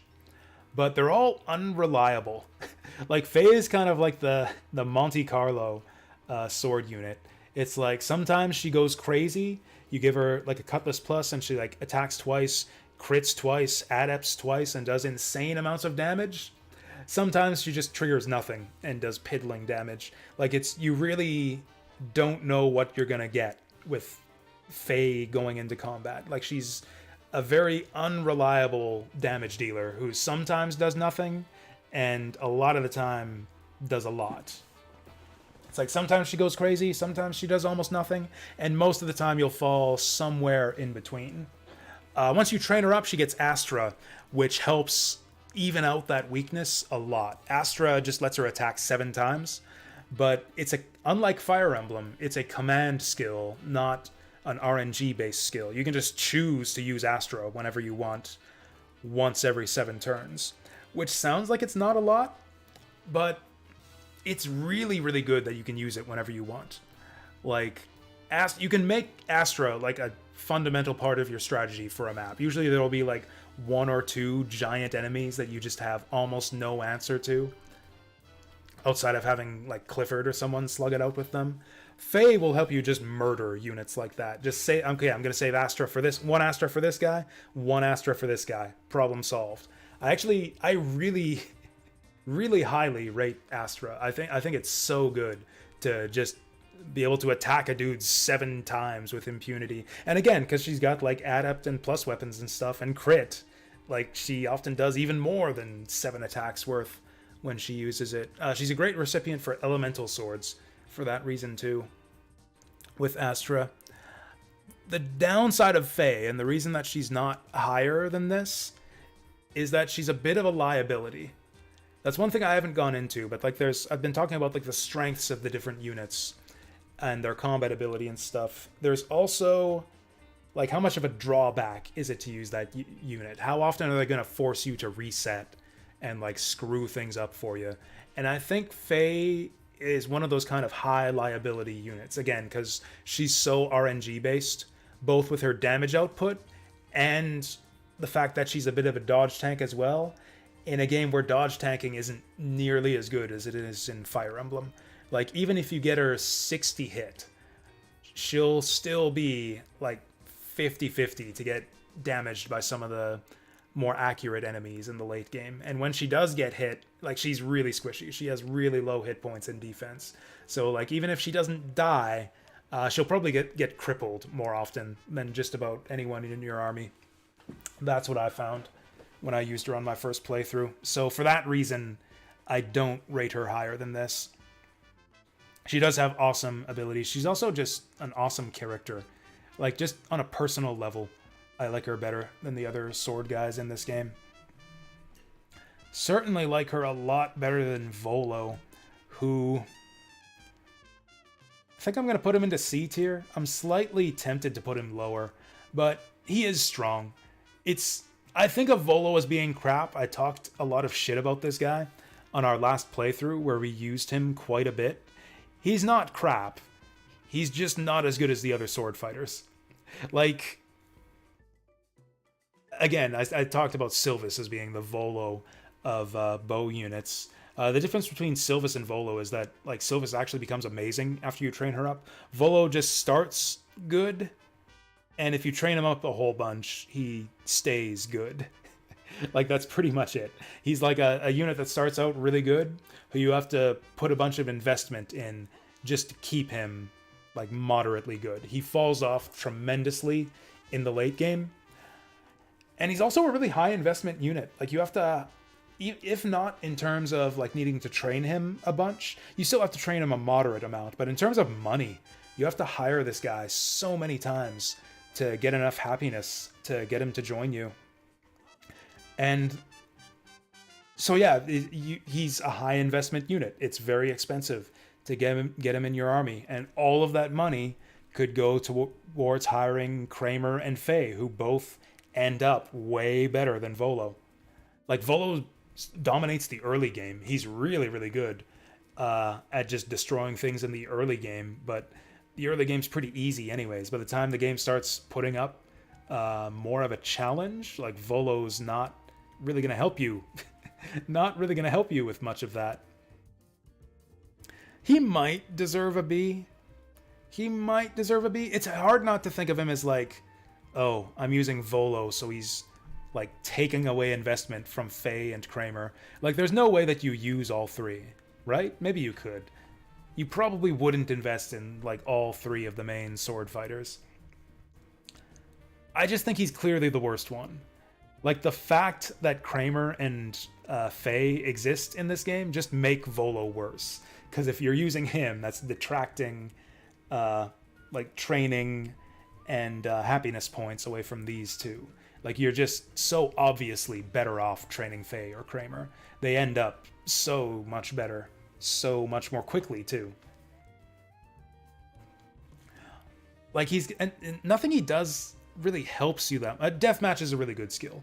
Deathmatch is a really, really good skill. He's got that, just like Leon does, the ability to just delete an enemy unit in one turn. The thing is, it's kind of a selfish thing, because again, Volo, like, he steals kills. Like, his main utility is to, like, just deathmatch a weak enemy unit and destroy them, whereas it might take you 2 or 3 attacks to kill them otherwise. But that means that Volo's, like, stealing that kill from a unit that would have wanted the experience more. Like, Ward and Clifford can set up kills. Volo just takes them. You get a bit of pocket change from his, what is it? His money that skill that steals money from the enemies.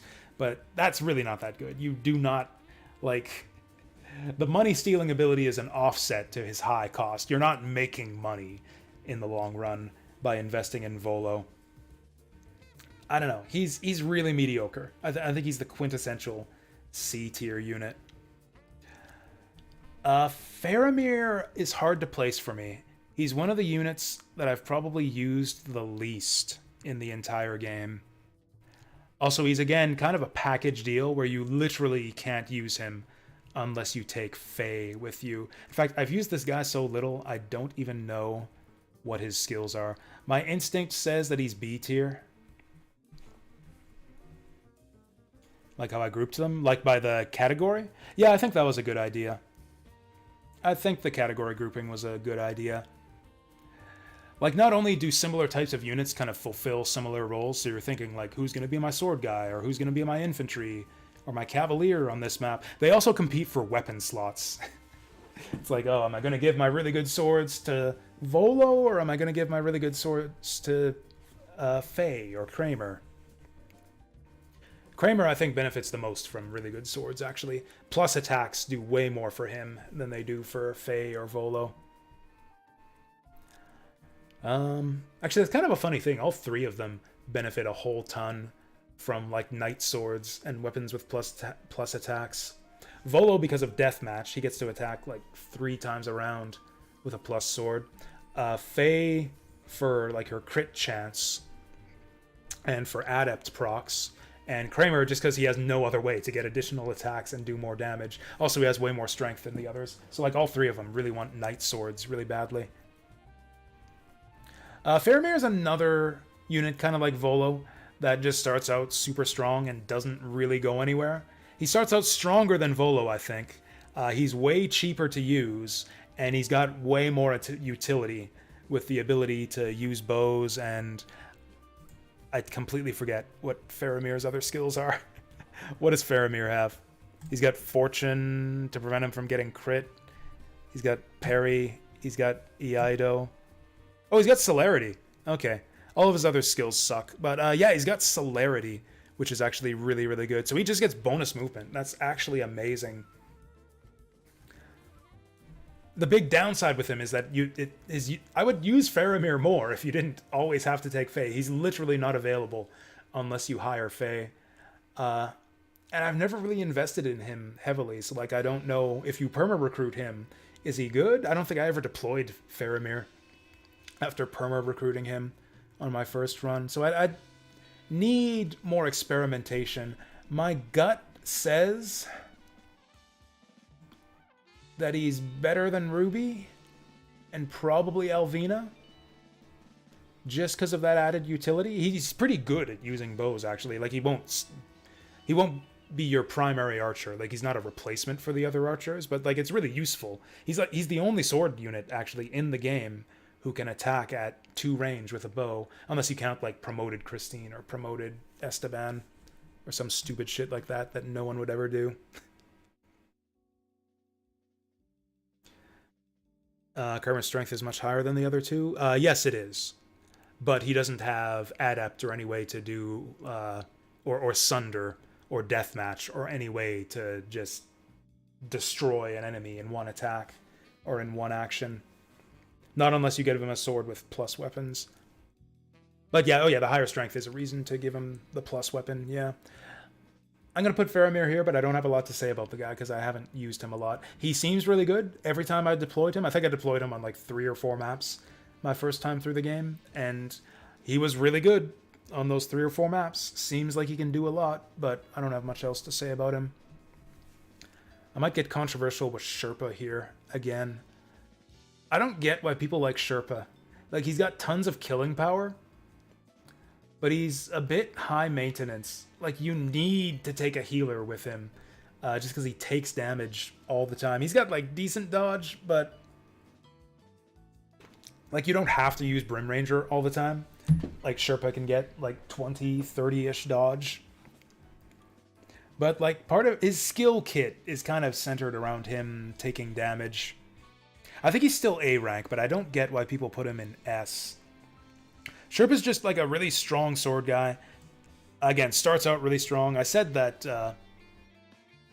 I can't remember if I said that Faramir or Volo was the strongest sword unit at base level, but I forgot about Sherpa. Sherpa's obviously the strongest sword guy at base level. Yeah, he's insanely strong. He's got a really high starting level 2, I believe, which means he can also use powerful swords early on in the game. He's got counter, which is incredible. He just damages the enemies even if he gets hit. And he's also got wind sweep, so that when he attacks the enemy, he's not in danger of taking a counter attack. He's got a personal weapon Brim Ranger, which is kind of tricky to use. It gives him like minus 50 avoid. So if you use that a lot, he's probably taking a lot of hits. He's got really high hit points, but low defense, which means I found that he needs healing constantly. I found that whenever I would deploy Sherpa, I would need to always have a healer nearby, because he like just gets clobbered for like just under half of his hit points, like every other turn. With that said, Brim Ranger attacks 3 times, which is like an insane thing that no other sword in the game can give you. He's like one of those guys who just deletes enemy units, but he can do it way, way earlier in the game than anyone else. Like, nobody dominates enemy bosses harder than Sherpa in the early to mid game. Again, he's the kind of unit who will just solve problems that no one else can solve for you at certain stages of the game. Does he have anything else? I don't want to put him in B. He goes in A, obviously. I think I even put him above Leon. I might be a bit controversial and put him below Christine, because I think archers are just better than sword guys. I don't think I would put any sword guy even above the weakest archer. Am I missing anything about Sherpa? Oh yeah, he's got guard also. That's another reason he tends to take a lot of damage. So he's a good supplement to your mages as well. Mages in this game are really squishy and often need support from a unit that has like guard or provoke to take the heat off your mages. He kind of fulfills that role, but again, he's not really tanky enough to do it for too long. You usually end up with like this like sort of chain of 3 units where you got like your mage up front dealing the damage, Sherpa blocking or guarding your mage, and then a healer behind Sherpa to undo all the damage that he takes. I don't know, I found him kind of an awkward unit to use. Like, yeah, I found it less easy to use Sherpa than Kramer. Kramer's probably like one of the easiest units in the game to use. You just send him up the cliff, and then he smacks shit, and then you're done. Oh, he can guard the healer. That's actually a neat little combo. Just like a little infinite jerk-off engine. It's just like the enemy, he guards the healer, keeps on tanking the damage, and the healer keeps on healing him back. I haven't used Sherpa that much. He's another one of the units that I haven't used quite as much as some of the others. I've used him way more than Faramir, but not as much as pretty much everyone else. Yeah, Sherpa is like lower A tier, I think. Let's move on to Axe guys. I need to speed this shit up. Dean is S tier. Vengeful is a ridiculously good ability.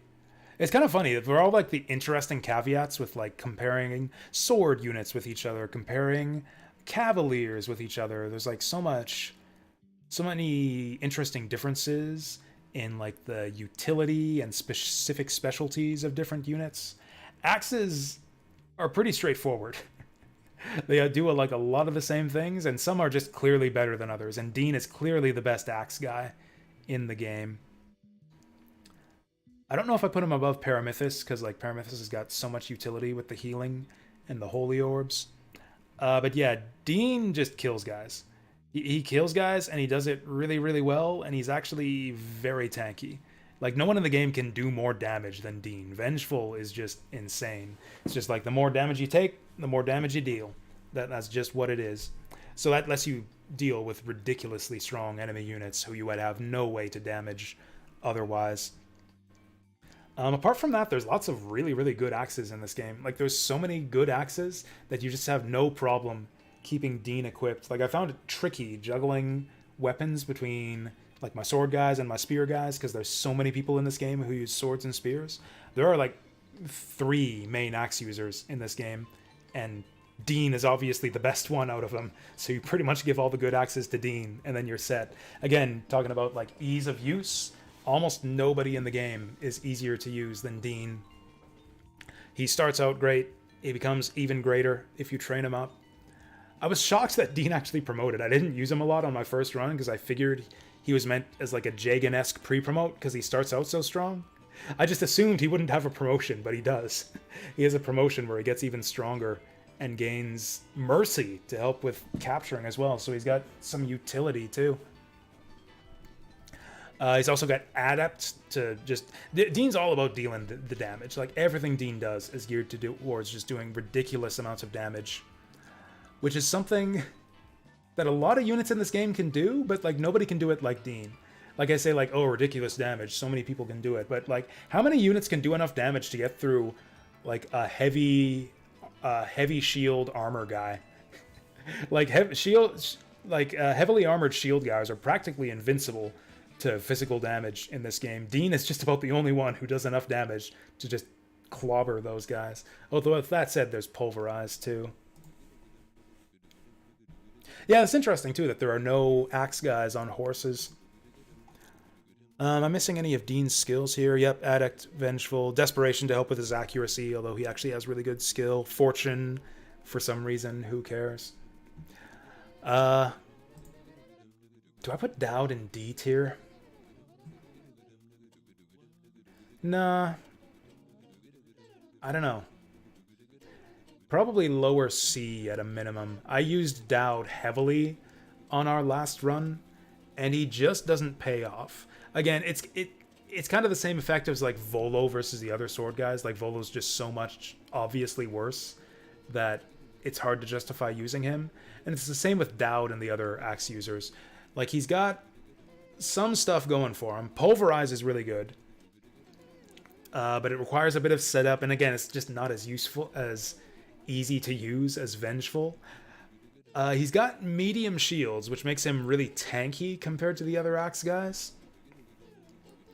But he's, like, not tanky enough. In fact, rather than comparing Dowd with other axe guys, it almost makes more sense to compare Dowd with Derek and Marcel. Like, he almost fulfills more of, like, the heavily armored tank role than the axe infantry role. In fact, he doesn't have light infantry movement. That's another big downside for him. Dean and Axel are considered light infantry, whereas Dowd has night movement, which makes him really, really slow.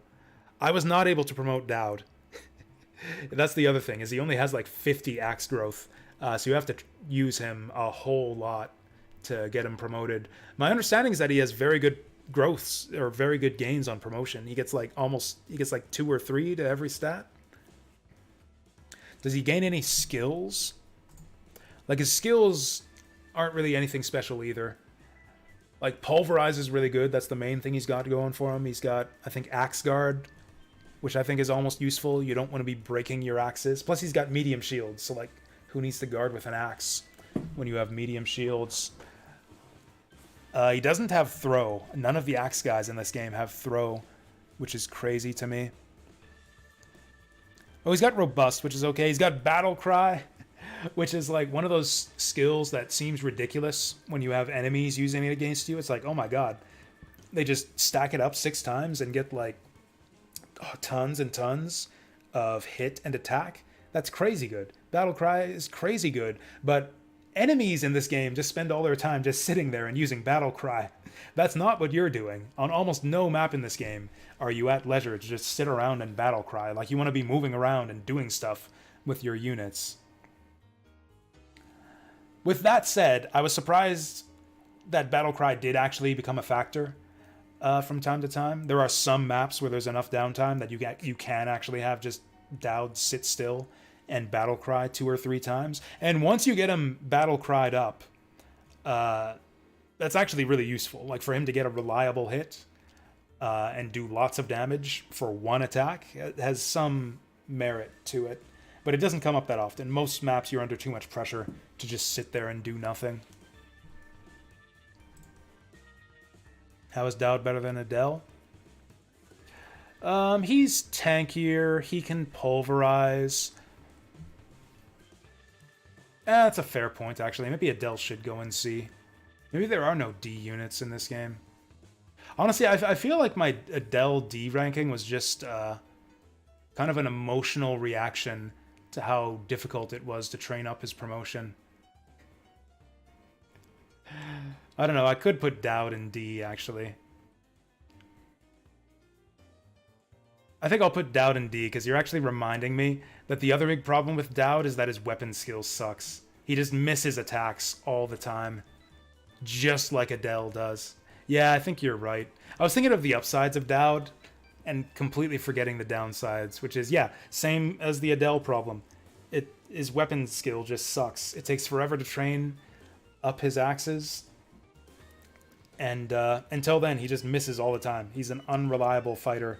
Unreliable on offense and on defense. Like, if you compare Dowd to Marcel as like a tanky, like foot-locked knight type role, like Marcel's got large shields and shield fair, so he has like way more defense and a much better block rate.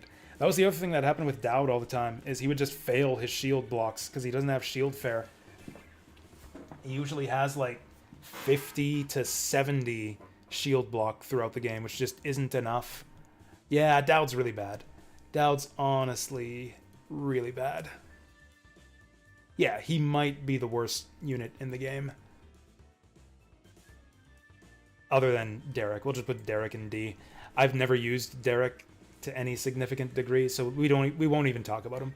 We'll just put Derek in D. No, I think this is fair. Volo is a whole step up from, like, these two share a common problem that's putting them in D, which is hit reliability.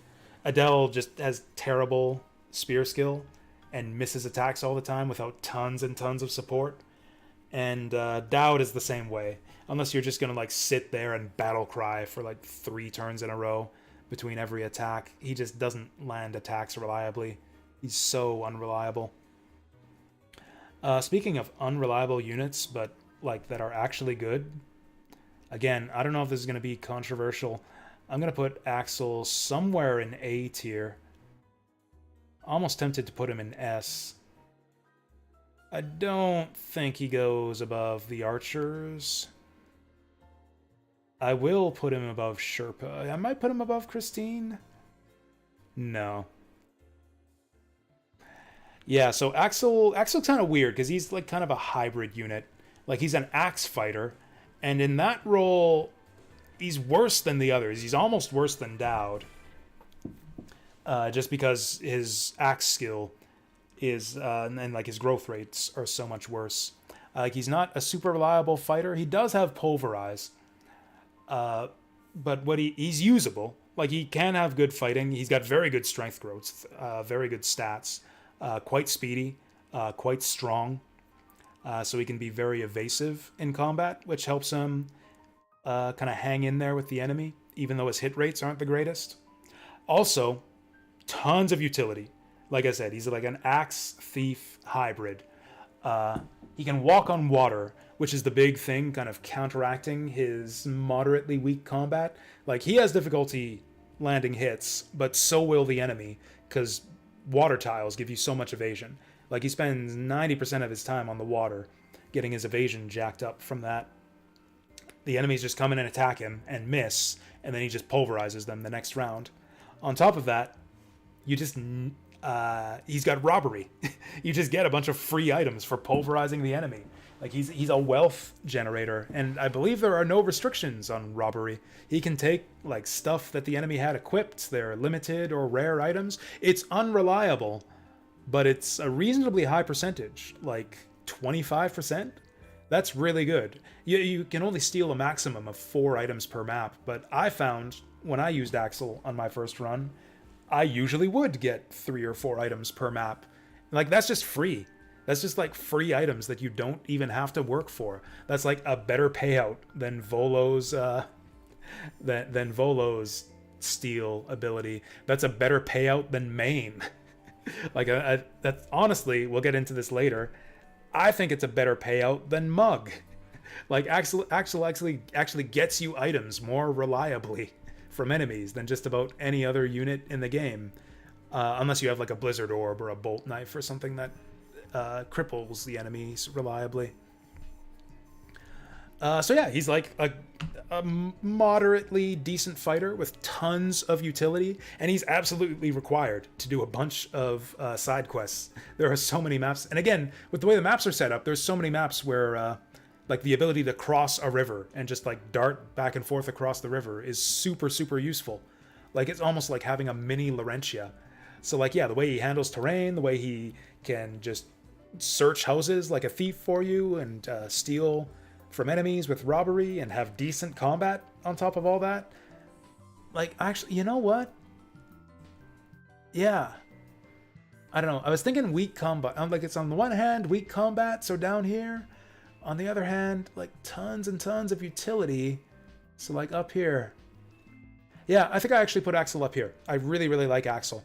I think he pays off a lot if you use him. The other downside with Axel, I guess, is that because of his weak combat and the way the end game is set up, you probably don't take him on like the final 3 maps. Like there's no water on the last 3 maps, so Axel's kind of useless there. So he's probably not coming with you to the end game, but he will do a lot for you up to that point. He's got a cute side story too. I like Axel's little plot line with the blind girl. Marcel's kind of his own category here. I almost feel like rather than putting Dowd in the category of axe guys, you could just put him, Derek, and Marcel in the category of slow tanks. I really want to like Marcel. I have never used him a ton, which is mainly because there's so few maps where he's actually good on. 3 movement is crippling for him. Night type movement at that, so he moves even slower through terrain. That alone is probably enough to put him in D tier, but he makes up for it by having amazing combat. Like, maybe the best. He's the best defensive combatant in the game. Like, large shields are ridiculous. Like, what are even Marcel's other skills? I don't even know. I think he has Adept, which is hilarious because of his low speed. Does he have Adept? What the hell does Marcel even have? He doesn't have Adept. He's got Shield Fair, Blades, and Guard. That's it. He's got like no skills. His skill is that he can use large shields, which are insanely overpowered in this game. Large shields make him basically invincible. He basically, as long as you keep him equipped with enough large shields, that's the one problem, is he requires a bit of an investment, because if you're using him as a frontline tank, he will break those shields very quickly. Like, I have had maps where I've had Marcel like break 2 or even 3 large shields at a time, which is fine. Large leather shields are good enough. They're really good compared to the medium and small leather shields, and you have an infinite supply of those. You can always buy those relatively cheaply at the shop. So as long as you keep Marcel stocked with like 2 backup leather shields, he's basically invincible. Like, this man basically can't be killed except by crits and magic damage, which are actually not that common in this game. So yeah, he's like a slow, invincible juggernaut. The big problem with him is just the way the maps are set up in this game. So many maps have time-sensitive objectives and just incentive to go very quickly and try to keep a lot of forward momentum.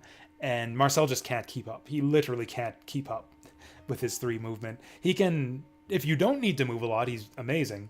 No one can hold down a point better than Marcel in this game, but there's unfortunately very few maps where that's actually useful. He's incredibly specialized, probably the most specialized unit in the game. He is just incredibly, unbelievably good at one thing, which is to just stand on a space and be invincible. Also, he has some problems with his sword hit rates too, but you don't even really care, because you don't put him on the map to kill enemies. You put him on the map to block enemies from moving and to not be killed. I haven't used him a lot, so I would like to put some training into Marcel in my next run through this game to see what he can do if you train him up. He loses the 3 move downside if you get him to level 15. At level 15, he gets an extra point of movement. He essentially gains the celerity skill It's not exactly that, but it's basically that. He gets a 4th movement point at level 15. And I think he actually gets much better killing potential if you train him up and up his sword ranks. He has blades too, which can potentially give him a lot of killing potential. We'll see. I want to try training a run where I train up Marcel to see. Yeah, he's usable. That's the other thing is, I can't say, I don't want to overstate how good he is in the early game. He has excellent base stats. Like when I say like he's invincible and just cannot be killed, that's even at base level with no training. Like large shields are just that good in this game. But that's all he does. So yeah, he's an easy like low C borderline D unit.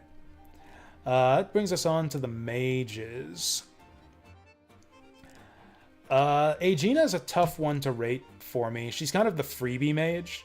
She's just the one that you get by default with no investment or recruitment or anything required to use her.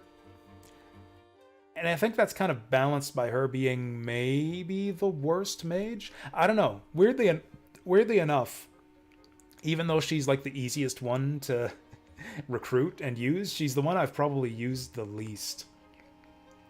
She's the wind element mage, and she's really inaccurate with those wind orbs. She's kind of like the Fae of mages, where she can do tons of damage, but she does it really unreliably. The big thing she has going for her is Palace Rihanna, which is her signature wind orb. It has like 40 charges. It regains 8 charges a chapter. It has 2 attack range and hits 4 times. It's insanely good. So I think that alone puts her in B tier. Mages in general in this game, I think, are kind of on the weaker side. They're all big liabilities, just like I was talking about with Fae. Like, mages will probably cause you to reset more than just about any other type of unit in this game. Aegina actually helps with that a little bit. She's maybe the most survivable mage with her miracle skill. But she has big problems with her hit rates, and I think I could be wrong about this, but I think her like weapon skill growth, her wind growth, is lower than the other mages. I've always had problems landing attacks with her. I think that Aegina is middle B tier, and that solely on the strength of Palace Rihanna, her signature orb, which is probably the best single magic orb in the entire game. But again, in fact, I think it's appropriate that she's rated 30% wind growth. That can't be right. That can't be right. That's so bad. That's so bad, because she needs wind to promote, too. The wiki says 50. The wiki says 50. 50 is more reasonable. I don't think 50 is that bad. It's pretty bad, but it's not that bad. I hope the wiki's right. 30 would be absolutely terrible. So she's placed like right with Alvina here, which I think is appropriate, because they kind of have the same problem. Aegina just sucks once she runs out of Palace Rihanna. Percival has 30 wind. I know that Percival's better than 30 lightning. Oh yeah, what other skills does Aegina have? I think it's just Focus Chant, which kind of has too long of a cooldown to be that good. Focus Chant and Miracle. That's all she's got. But yeah, mages in this game are all pretty much glass cannons. They do tons and tons of damage, which is great for dealing with heavily armored units. Really good for just getting rid of enemies in general. Oh yeah, the other big problem with Aegina is both a problem and a benefit. So wind orbs are multi-attack weapons, which means that the higher your magic, the better. Like, every point of magic on Aegina means like 2 to 4 extra damage on her wind orbs. Like, every 1 point of magic you get on Aegina is 4 additional damage on Palace Rihanna, which means she's a great recipient for the liquid magic if you don't use it on Enid, which maybe you do, maybe you don't. But conversely, a lot of enemies in this game have just 1 point of magic, which means that a lot of the time her wind orbs do less than other types of magic. Because, like, if the enemy has, like, 1 or 2 magic defense, that means that that magic defense applies to every hit of the Wind Orb. So a lot of the time I found that her Wind Orbs just barely fail to kill the enemy because of that tiny bit of magic defense that they have. But yeah, that's Aegina. I think all the mages are going to end up being put in pretty much the same place. You think she's the best mage? I mean, Pallas Rihanna is the best orb, but apart from that, I think she's the worst mage. So, like, Percival has Arrowbane, which makes him much more survivable than other mages. He has kind of a niche where he can really bully enemy archers. His lightning orbs hit at 1 to 2 range, which makes it way easier to keep him safe. He's less of a liability than Aegina. Percival's big weakness is that he doesn't hit as hard as the other mages. Like, whereas Aegina can just one-shot dudes with Pallas Rihanna, and Enid can do the same with her orbs. Like, that's kind of the mage thing, is to just do tons and tons of damage, but to die in one hit. Percival doesn't die in one hit. He's reasonably survivable, thanks to Arrowbane and being able to stay away from the enemy with his 2 range orbs. He also doesn't do a lot of damage compared to the other mages. He's got that lightning orb, and he's got mercy, which makes him good for capturing as well. So he's also got a lot of utility over the other mages. I think that's what puts him over the top. I think that's what makes him kind of better than the others, or at least better than Aegina. He's got that utility with the mercy. Although with that said, Aegina has Blizzard, which is one of the most reliable ways to capture enemies in the whole game. But you only get like 10 charges of it, so it's kind of limited. Whereas Percival, conversely, has tons of lightning. I think you can get like 3 lightning orbs over the course of the game, which double... that's the one that doubles your cripple chance. What else does Percival have? Did I miss any of his skills? Where's Percival? Ah, there he is. Oh, he's got Adept too, but it almost never triggers, so who cares? That's the thing, is Percival relies on Adept to get his kills, but it triggers really unreliably, so who gives a fuck? This might be a controversial take here. I don't know. I don't know what to do about Enid. She's the trickiest one to rate. All of the mages are so similar. They fulfill such a similar role that I think I put them all in the same place. It's so tempting to put Enid at the top, or even higher. She's a growth unit, kind of like Esteban, where she pays off so hard once you train her. Like, nobody kills enemies just more reliably or does more damage so reliably than Enid, other than Esteban. It's like her and Esteban for just reliable kills on tap anytime you want them, once you get them trained up. But Esteban is actually good and has a lot of utility before you train him up, whereas Enid is literally useless. She does absolutely nothing. She just exists to get fed kills. You, like, babysit her for God knows how many level ups until she gets enough magic to promote, and then she learns magic and becomes an actual unit. Yeah, she begins the game as a lady knight who can, like, use swords, kind of, except she's really bad at it. But she starts with a lady sword, so it's not that hard to get her kills. The thing with Enid is it all depends on how long it takes you to promote her, which is a huge variable. It's a huge variable. Like, at the earliest, you can get her... If you use the liquid magic, she only needs 2 magic levels. She needs to gain magic twice. Which, because of the bracketing system in this game, can happen at the earliest at level 6. And at the latest, I think at level 15 or 16, which is a huge range. Like, if you get it at level 6, she's amazing. You barely have to feed her at all, and then she's just ready to go in a couple chapters. Or she gets no magic at all until the brackets bump it up, and then you're stuck leveling her for like 10 more levels after that, which takes forever. The thing is, because of the save system, you can rig her level ups. You can if you set her up to get a kill on like turn 5 and just save your game, you can just keep reloading your save until she gets the magic level, and then you can kind of guarantee it that way. It's kind of annoying and cheesy, but you can kind of force Enid to come online faster. And I feel like she's kind of up here if you do that, and she's kind of down here if you don't. So I think I'll split the difference and put her between Percival and Aegina.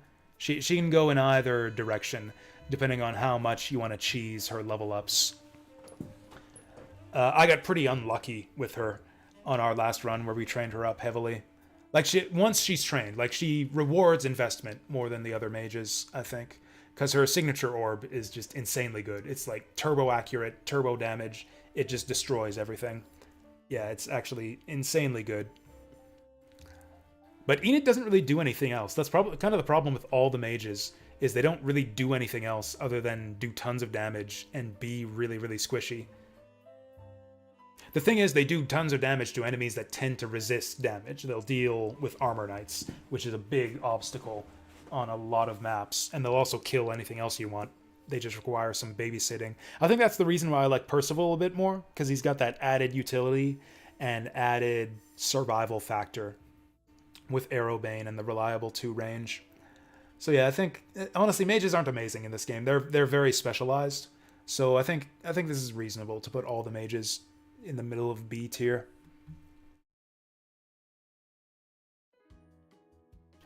Let's do healers. Healers are kind of the same thing, where it's like, I feel like healing isn't very good in this game. Like, don't get me wrong, it's necessary. You need a healer. But I feel like none of the healers heal for as much as I would want. I don't know, healers are kind of weird, just like mages in this game. We'll start with Izurna. She's your free healer, and probably like kind of the middle of the road choice. It's so weird. It's like, I'm tempted to put her in C tier just because she doesn't do much other than heal for small amounts, but that kind of gives the impression that it's not worth using her when it really is. Like, healers are kind of necessary. You need to have one, so I think that alone puts her in B at a minimum. She's got some upsides. She's got Expert, which helps her use good orbs like Holy and Physic a little bit faster. Her signature orb, Rehabilitate, can get you out of some sticky situations.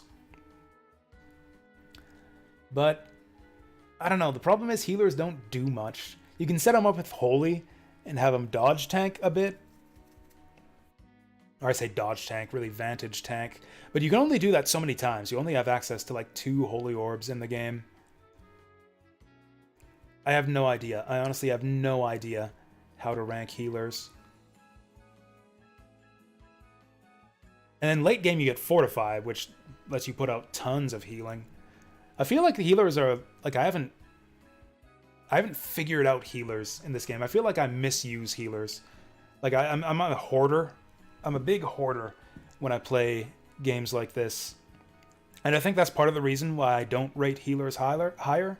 Like, Izurna would be way better if I had used her Holy Orbs a lot more, and if I had used Fortify a lot earlier. But instead I saved all that shit for like the final map, and she didn't really do much until then.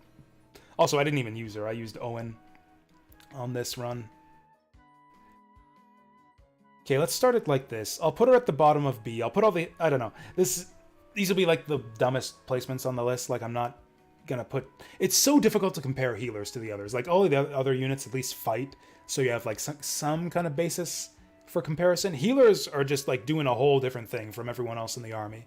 Like, it's difficult to compare like a healer to any combat or utility unit. They're just not playing the same game. They're not doing the same things at all. So I think we'll do it like this. I'll put a healer in each tier based on who I think is the best. What skills does Izurna have? She's got Expert, she's got Blessing, which starts out good but really falls off in the late game because it doesn't heal that much. Oh yeah, she's got Versatile, so that makes her the best recipient of the Holy Orb. So I guess I don't know. She's just really meh. She's just like your vanilla healer. Versatile makes her good for holy, but that's about it. Saphira is really interesting. She's like kind of presents herself as like the growth healer unit. Like she's just obviously worse than Izerna. She doesn't have any of the cool skills that Izerna has. She has much lower magic. She starts at a way lower level. Is even way less survivable. She's got fewer hit points. Saphira basically sucks. But she promotes automatically in Chapter 12, and then she becomes kind of amazing. Purely because she gets, what is it? She gets an aura that ups everyone's, is it magic defense, or is it their magic stat? I think it's just magic defense. Where's Saphira? Oh, she has versatile too. I actually didn't realize that. She has Miracle, which I guess makes her a little bit survivable. Imbue is a joke. She'll just get one-shotted by any attack she takes, so she never wants to heal herself. Yeah, she gets a magic defense aura on class change, and she gets Global Silence, which lets you silence all enemy mages for 1 turn, which is really, really great for the final 2 maps. And that's it. That's actually something I forgot to mention with Faye. Faye actually has an additional thing going for her where she's got like a specific role in the story on the final map that helps you kill Chaos, who is like one of the hardest challenges in the whole game. So that's almost it's just one thing though. That's not enough to move Ruby up in the ranking, but yeah, Saphira kind of does that too. She has a special role on the final map that like kind of makes up for her other shortcomings, except it doesn't really. I kind of learned that after this run because I used Saphira a lot on my first run through the game, and I didn't take her at all on this last run. And I was afraid, it's like, what am I going to do about that cluster of bishops on the final map? Like, without silence, I'll actually have to fight all those guys with their, like, Dark Orbs and, you know, Tumahan and Sleep and Berserk and all of that. How the fuck am I going to deal with all of that without Saphira? And it turns out it's not really hard to deal with all of that at all. Like, you just go kill them. You just, like, eat the Berserk, eat the Sleep, and then just kill them next turn. You can wipe them all out in 2 rounds. They don't have a lot of defense. So, yeah, Saphira is really not that good at all. The silence, you can do without it. And she has no other real benefits going for her that Izerna doesn't have. Also, there's not that many enemy mages in this game. Like, by the time she gets that magic defense thing, like, what do you even use it for? Just defend against Wormwood? That's it? So yeah, even on the final map, she doesn't have a lot of utility. I'd almost be tempted to put her into D rank. That's how much worse I think she is than the other healers. But, again, you need a healer. And she still heals. She still provides the baseline functionality of what a healer gives you. And even though that's kind of all she gives, that's kind of enough to put her in C tier. I don't know. Yeah, the defense boost is way, way better. I couldn't remember who gives you what, but yeah, Lynette's defense boost is ridiculously good. I mean, I'm not going to talk about her much, but yeah, Lynette is S tier. I actually don't think she's got 3 range. She's got Pallas Serenia. The only question is where in S tier. Is she better than Dean? I don't think she's better than Dean.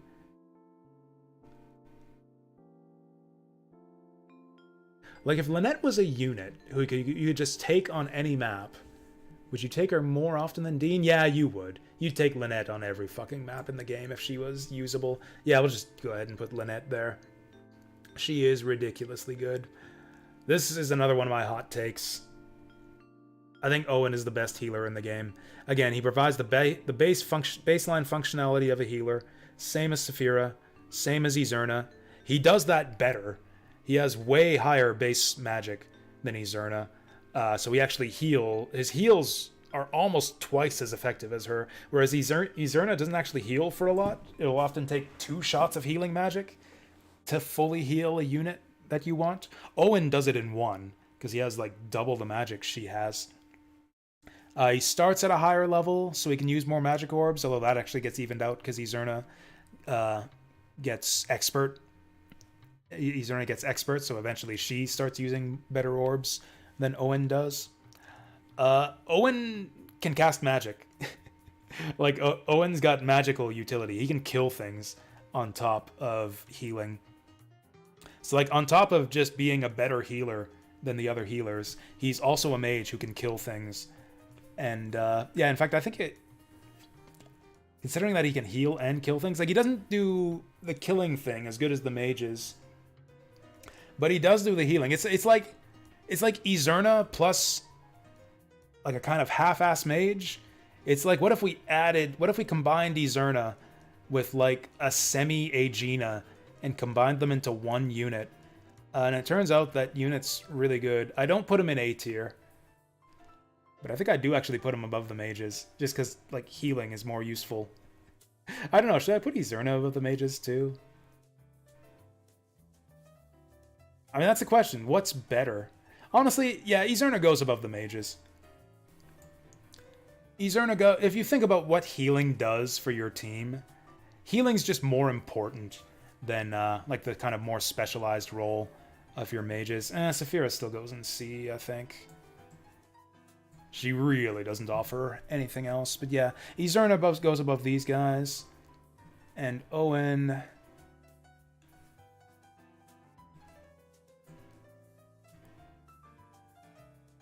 Yeah, Owen goes above Faye. Faye's too much of a liability. So yeah, Owen, yeah, is just a healer who has the ability to nuke stuff also. He's got some weird caveats. Like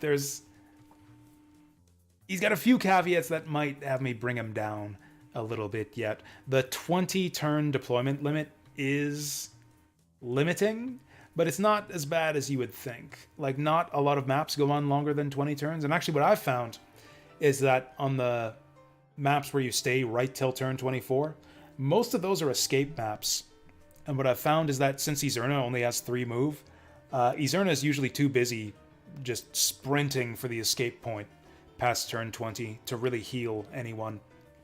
I very rarely had Izerna do any healing past turn 20 on escape maps.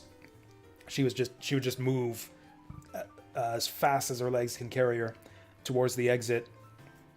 Whereas Owen does not have that problem escaping. He can just use his escape skill to just leave the map anytime that he wants. Which can be good for escape maps, but then it's like, okay, then he escapes and then you don't have a healer anymore. So it's like kind of good sometimes, kind of bad sometimes. In my opinion, like escape plus the 20-turn limit is kind of a wash. It's kind of like a non-factor in the end, just because it doesn't come up that often. Then you've got his Dark Priest conversion, which unfortunately sucks. You get Darkmend in the late game, I guess. You get Darkmend for like the last 2 maps. And that's about it. If you have a spare Darkmend orb, he can use it on the last 2 maps, but you probably won't want to, because by then you have access to Fortify and all kinds of good white magic orbs. So yeah, I was really disappointed at how shitty Owen's class change ability was when we finally got that on this run. But I think he has enough other good points to warrant his position at the top of B tier. Thieves. I think the Thieves all go in C tier. I think the Thieves all go at the bottom of C tier. They just don't do much. They're so similar, and they just don't do much. Like, they have abysmal combat, and they're not really good for anything other than the specific things that you need Thieves for. Like, they open the chests you need to open the doors you need to... They're basically kind of the equivalent of Fire Emblem Thieves. Like, you only use them to, to collect the items on the map that only Thieves can collect. Only Thieves can search the houses and open the doors and open the chests.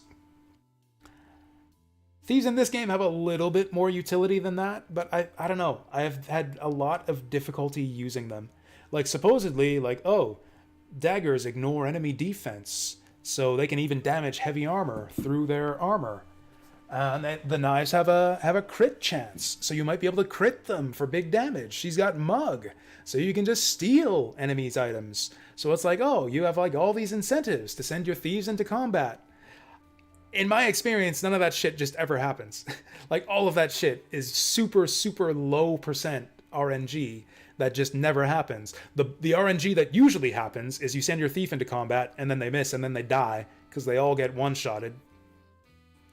Now, Zini has the additional benefit that she gets a horse on promotion. So she becomes a bit more useful because, like, you know, normally you send a thief up, they do a knife attack. The enemy survives because knives are not very good at all. And then the enemy kills you on their turn on like a 10 or 20% chance to hit you. They just one-shot you. Once she gets her horse, Zini has the ability to get in and out. She can go in, stab the knife, and get out of there. And her horse has like 8 moves, so she can move pretty far back. But you gotta promote her. You gotta promote her and feed like tons of kills to get her to level 10 or 15 or whatever it is. Which is really annoying. And like all she can do at that point is like, okay, I can now canto in and do 2 damage with a knife and mug a shitty item 2% of the time. Woohoo. Like, it's not worth the investment. It's just not worth the investment. I would rather just rather have a non-mounted Zini, use her the bare minimum that I can get away with to get the items I need, and feed all of those kills and all of that training to other units who can actually make better use of it. Or just use Axel. Just use Axel, who can still search the houses and can actually fight and do other things. The big downside of the thieves is that they suffer, I think, by comparison to Axel, who just has so much more usefulness and steals more reliably than the thieves. Thaddy's kind of interesting. Thaddy's another one of my least used units, and I feel like I need to give him more of a chance. I feel like Thaddy deserves more of a chance. He's got a weird skill set. He's got Provoke, which is always really good, but unlike Elbert, he can't really tank after he provokes the enemy. He's got Evade, but it takes his whole turn to use it. So you can set up weird like Provoke-Evade combos, but it's really tricky to use. Thaddy is like really, really hard to set things up correctly. He's also got a reliable steal, which is interesting. I mentioned how steal was such RNG in this game. Thaddy steals reliably. He just has to start his turn next to the enemy, which usually means he just gets killed. Like, you can't steal and be evaded. It's one or the other. It's the same with Provoke, too. Thaddy just has too many skills that require him to not move on his turn. He's so difficult to use. It's really weird. And on top of all that, he's got the critical skill. He has a critical hit percent rate equal to his level. He's S tier. We'll put that notion to the test. I'm going to train Thaddy on our next run. I'm going to try to get him to like level 20 so that he'll have 20% crit on every attack. And we'll just have him move up and trigger evade, and he'll just crit every fucking thing and be a dodge tank. It'll be beautiful. But yeah, I don't know. I didn't use Zini much on my first run. She actually died in the like kind of mid to late game, and I never got her promoted. So we focused on her a lot in the second run through the game, and she really just didn't pay off. Like, she never triggered Mug on anything good. She never had like any reliable way to deal damage. She got us some cripples. But that's contingent on you getting I think it's the bolt knife, which requires basically a lot of luck or save scumming to be able to steal that. I don't know. The fact that you can actually get cripples with that one knife. Yes, maybe I'll put her above Marcel. I'll put her above Marcel, but that's it. Do I put... Yeah, Thaddy's below Marcel. Do I put her... You know what? I'll put her above Volo, too. No, Volo just does more for you, though. I would rather invest in Volo than Zini. Again, it's kind of a weird thing, because like by this you would think like, oh, just never take thieves because they're no good. Like, you need to take them on some maps, but I don't think you take them apart from that. Like, Axel is worth taking, even on maps where you don't have water or places to investigate. Like, you get something out of him in addition to the stuff you just need him for. Thieves, I think you just don't get much for trying to use them. Oh yeah, and then Burrows. I forgot about Burrows. Burrows is a weird one. Who opens the doors in chapter 15? Nobody, and we did just fine. I didn't deploy Zini in chapter 15 last time, and we just didn't open the doors. We didn't need to. You can kill the enemy mages through the walls. Lynette can ping the Wormwooder from 3 range. Yeah, you just don't do it.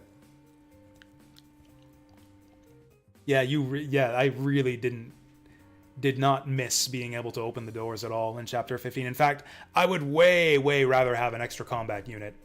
I would way rather have someone who can fight in like my 15th character slot on the final chapter, or 16th character slot. I'd way rather have someone who can fight than someone who can open doors. Yeah, Burrows is extremely specialized. I feel like it's like Burrows is kind of in Marcel tier. Like he's only good on a few extremely specific maps where he does one job really well. But whereas Marcel can kind of be replaced with other units, like you can get Dowd to hold a point if you need to. You can get Clifford to hold a point. Like units that actually do different things can fulfill Marcel's role pretty decently. Nobody does what Burrows does. Honestly, I think I put him at the top of C tier. Like the ability to have a ballista and just pick off enemies. Like he's amazing on a few maps. Like he does stuff on chapter 14.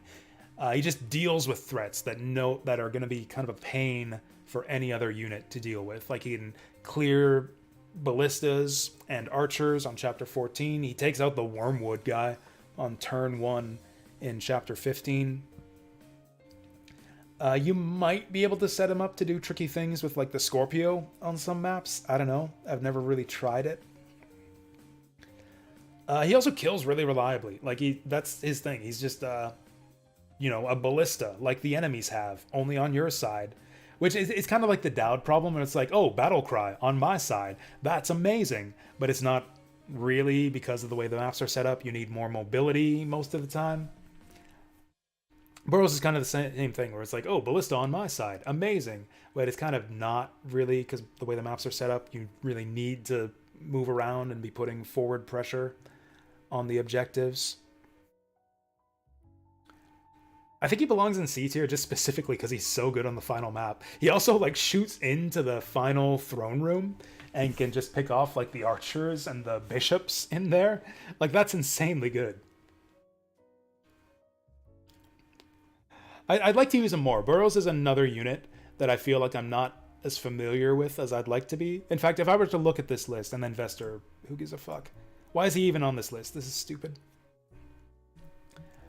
Looking at this list, the units I feel the least confident about my placement, the ones that I'd really like to try out some more to kind of reevaluate them, I'm pretty confident about S tier. I've used all these guys a whole bunch.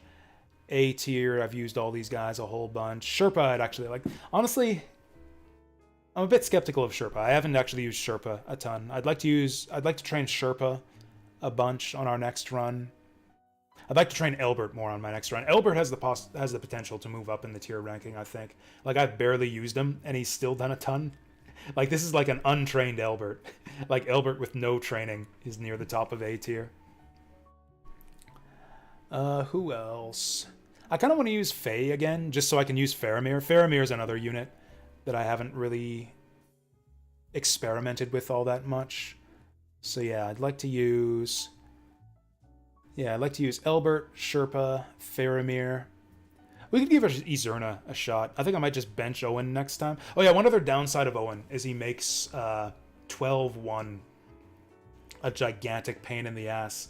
He basically fucking backstabs you, like right in the middle, right at the worst time in 12-1, and essentially takes away one of your deployment slots, and turns it against you, which is really fucking annoying, because 12-1 is a really hard map. So that's actually a big downside to Owen, is if you train him, he's going to be worse than useless on that one map. But it's just one map, and so it's a small enough thing that I don't think it'll affect his rating. Oh, that was crazy. For anyone who missed it, yeah, Owen just turns to the dark side and betrays you like 7 turns early in 12-1. Not only does he start attacking you, but he's considered a full enemy unit. He will pass his inventory to his fellow Raise bishops and like take away your items. He like passed my fire orb to one of the enemies, and I could just never get it back because that enemy had robust. He'll pass like your vulneraries and your elemental orbs to enemy units. so that you can never get them back. It's so fucking stupid. But it was really funny. Yeah, we're not using Owen on the next run, just because I kind of want to try Izerna. I want to see if I can get like a holy thing going on with Izerna. Who else have I not? Oh, Aegina. Aegina is probably the mage I've used the least out of these ones. I'd really like to train and promote Aegina on our next run. Burrows I want to use a lot more. Marcel and Fatty. Do I try Dowd again? Dowd really didn't work out for us last time, but I did kind of bench him for a long time in the mid game in favor of Adele. I might try Dowd again just to see if he becomes good if we promote him. That's like 8 units. That's like most of our team set right there. Yeah, so who all did I say? So next time we want to train Elbert, Sherpa, Faramir, Izerna, Aegina, Burrows, and Fatty, and Marcel. Yeah, like 8 units. And Dowd, like 9 units. Awesome. So there's the tier list. I'm going to save that, and I guess we'll post it on the Discord. Oh, a title. JB Berwick tier list. And we'll reverse it. Berwick tier list, JB. There we go. Where did it save it to? Download. Oh, export. Export. Maybe I want to export. Download image. There we go. My image. I'll post that in the Discord after the stream. So there it is. My Berwick tier list. What do you guys think? Probably hate it. Probably hate it. Try Alvina. I really never did invest heavily in Alvina on our first run. I kind of just like used her until her starting spear broke, and then I benched her. Oh yeah, we should use Derek too. We should use Derek. I actually do have it written down somewhere. I actually have a bunch of notes on like the Berwick tier list that I never actually used. I think I went over most of the stuff. Yeah, like the factors for tier ranking, how I wanted to like group the units together so I could compare the Cavaliers and the Mages and stuff like that. I actually didn't go as much into some of the concepts for like the different factors that affect a unit's rating, like investment versus payoff, specialization, liability. I kind of went into that stuff a little bit when I remembered, but yeah, I think we pretty much covered everything. Yeah, the different categories: Cavalier, Healer, Mage, Archer, Thief, Sword Guy, Axe Guy. I did do... Oh, this is interesting. I did do like a rudiment, like a really simple, just like thoughtless tier ranking of every unit in the game. I didn't even really think of it. I just like wrote down every unit's name and then just my gut reaction, what tier I put them into with no thought. Let's see how we ended up. Recent A, Warden S, Leon A, Adele D, Sylvis S. So far this is exactly what I had written down in my notebook like 3 weeks ago. I did this. This was in the middle of the playthrough too. I hadn't finished the run when I did this. Yeah, Sylvis in S. Yep. Ruby in B. Yep. Arthur in B. Yep. Zeni in C. Wow, this is it's almost like my opinions haven't changed that much in the last 3 weeks. Kramer in A. Faye in B. Derek in D. This is all the exact same. This is all the exact same. I spent like 2.5 hours coming to the exact same conclusions that I came to in like 5 minutes. I spent like 5 minutes writing up. Oh, I had Faramir in A. I had Faramir in A 3 weeks ago. Maybe that'll prove to be true. Like I said, he's probably the single unit I've used the least in this game. Esteban in B. Actually, that makes sense. That makes sense, because I think I did that rating before Esteban learned Pursuit. Or it must have been 2 weeks ago, yeah. Yeah, 2 weeks ago, yeah. 2 weeks ago, I would have put Esteban in B. Yeah, that tracks. Aegina in C. Yeah. Okay, so I didn't put her in C. I think I'm more correct here. Palace Rihanna is really, really good. I think it's like I said, without Palace Rihanna, she's in like C or D. But Palace Rihanna is like the best orb in the game, and it recharges 8 per chapter. So you're not going to run out. And even if you do, you just bench her for a couple chapters, and then she's good to go. I had Sherpa in S, but I was kind of following groupthink at that time. I've used Sherpa a lot more in the last couple weeks, and he just hasn't been that great. Yeah, Sherpa in A makes more sense. Saphira in C, check. Owen in B, check. Dowd in D, yep. Laurentia S. Thaddy C. Marcel C. Enid BC. Yeah, I think that was like I said, like B if you save scum her, kind of C-ish if you don't, and she gets bad magic luck with her level ups. Percival in C. I don't agree with that. I don't know why I put that there. I think that might have been around the time where we ran out of magic orbs with Percival and couldn't use him anymore. That might have been around the time when I decided Percival was in C rank. Burrows in C, that we got. Elvina in B. Paramithus in S. Lynette in S. Yeah, almost all of this is exactly the same. I spent like 5 minutes coming to the same conclusions 2 weeks ago. That took us 2.5 hours today. Let's finish this stupid map. Let's finish this stupid map and then maybe play something else. I kind of figured it would take me like 2 hours to go through this, because I basically had to like go through all my logic from scratch, because I put no thought into this so far. Please don't vulnerary. You fucker. Oh, I still have the browser on top here, don't I? There we go. You bastard. Oh, he's injured. Not that it matters, because he used his stupid vulnerary. If we do a big hit, we might have him. I don't think we have any big hits left, though. I thought we broke his shield. Oh, he drops that shield. I don't want to break it. Oh, we just can't do the damage we need to this guy. This is so annoying. Oh, wait, do we have anything to do over here with Dean? I have no idea what's going on this map. Oh, Izerna needs to heal herself. I want a desperation, this guy. Get him out of here.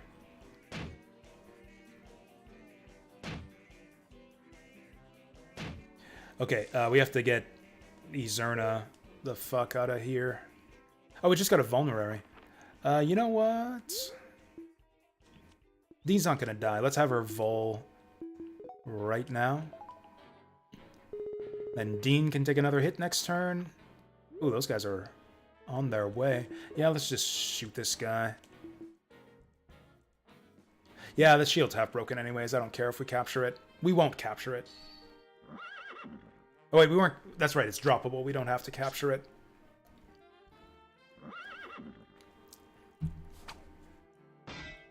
Classic Sherlock. I would really like to get through this guy this turn.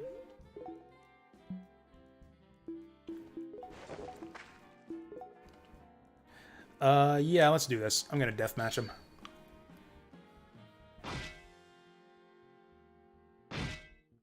Please break that shield already. Okay, now things are going alright. Oh, things are not going alright. Things are not going alright. Okay, at least he's landing him. Okay, nice. Now hopefully he won't die to one of those other units over there. Sweet. Oh, nice. We got perfect positioning here for our vantage.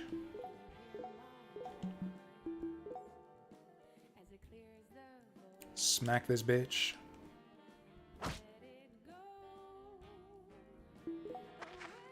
Oh, maybe I should have backed up to guard Leon. Yeah, see, this is why Adele sucks. Eh. Okay. He's so good on the early maps, though. I wish he could be that good throughout the whole game.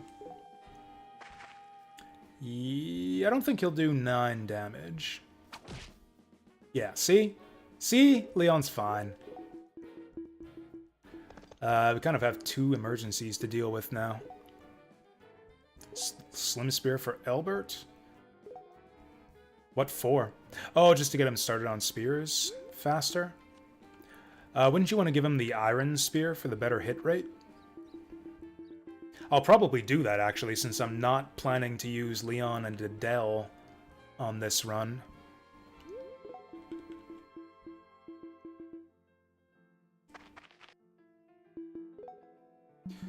Do we have any vols?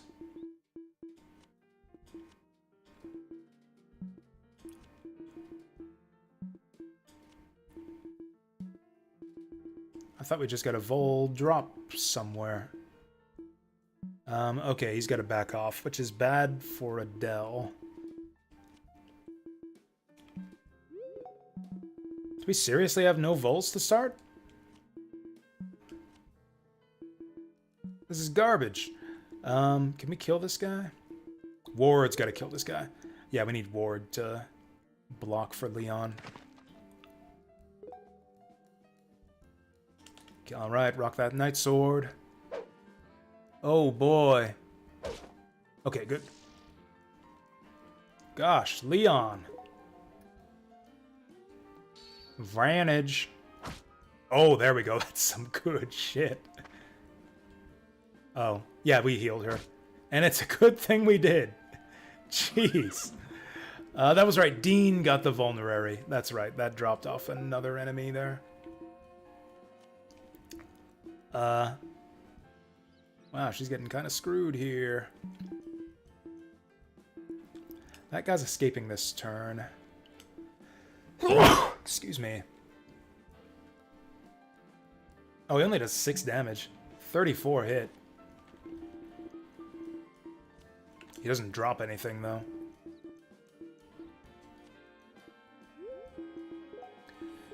Let's trade that to Izerna.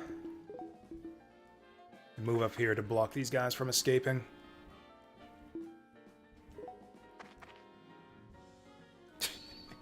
Man, we set this up so good. We set this up so good for Adele. She's probably going to have to vol again. We need to run up and save these poor bastards. Okay, let's get Reese up here for command. Actually, what I'd really like is to clear that guy from the road.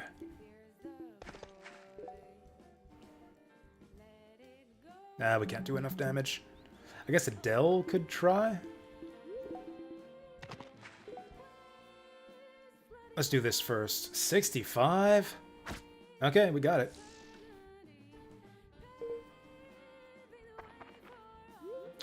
Oh, he's going the other way. Okay, we got this set up perfectly now. Christine goes here. Actually, I think I'll just trade him the whole bag of vols. Then he can distribute them right away. Oh, that's getting crowded. Can I get around these guys? Let's have Leon go here. Use one of those vols. No, he's doing exactly what I said. He's vantaging like crazy on like the first map of the game when things are still easy. This is exactly what I would have expected from him. This is what he does. He tricks you into thinking that he's super good by vantaging everything on the early maps. And then he just never gains spear rank. And then he never promotes, and then you're just... yeah, you invest a bunch into him and it never pays off.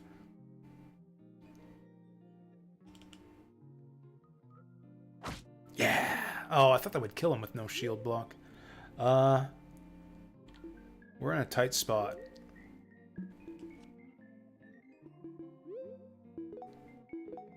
How is this happening? I've never seen the Axe guys swarm Dean like this.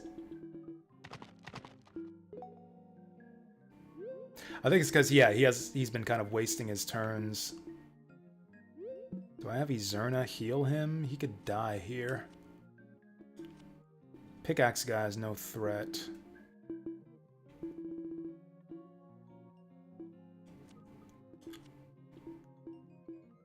Can't believe the enemy still outnumbers us here. Let's get probably Christine to handle this if she can. Oh, that will do. What? God damn. I was like 88 to hit. Please stop. Okay, thank you.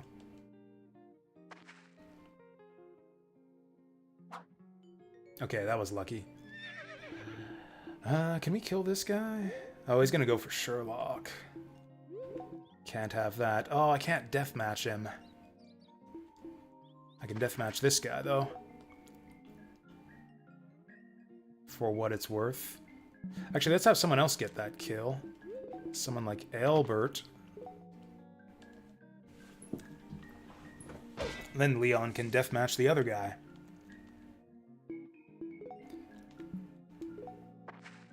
This is the other thing. The enemies have really dumb AI. They just strongly prefer to actually to hit the vantage guy. Yeah, I want to just get this guy out of here.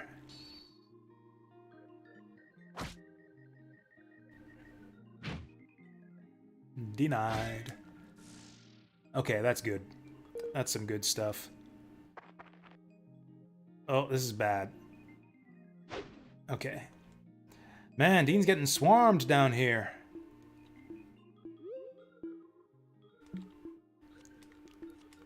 This is extremely bad.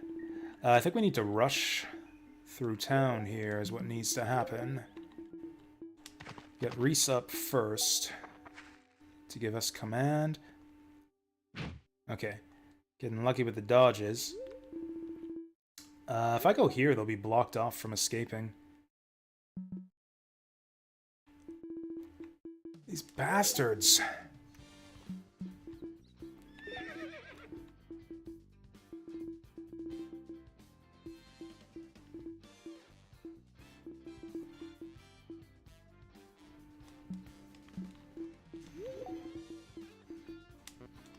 Alright, let's smack him.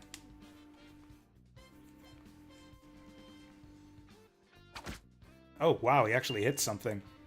Whoa, he got bow skill. Do we 1-2 him? I guess we might as well.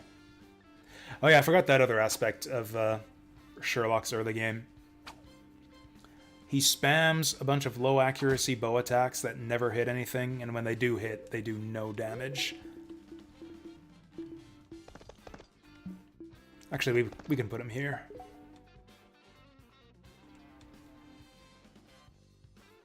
Hey, landed the 69.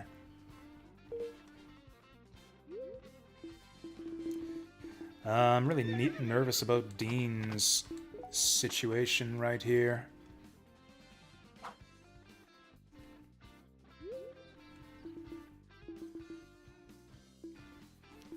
Do any of these guys have any droppables?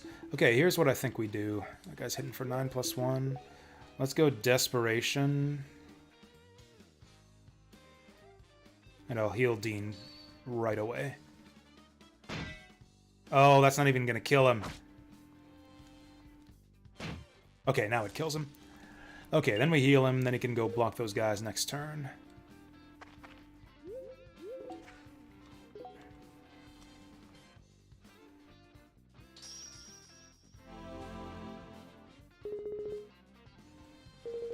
Oh yeah, I forgot about that. Izerna heals like crap. And Adele vantages like crap. Man, I'm so used to having my end game unit. Holy fuck! Did you guys see that shit? That was incredible.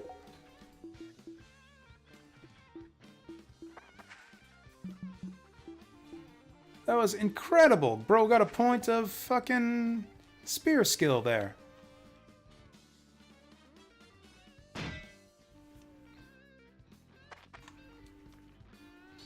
Vantage. Yeah.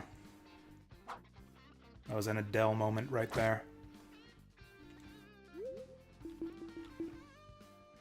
Did that piss these guys off enough? I'm gonna go up here. Gonna go up here and block off this point. Ooh, that was a solid hit.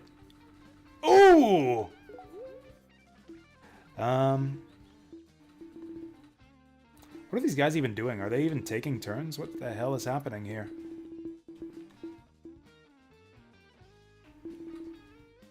None of the enemies have... Oh wait, this guy took his turn.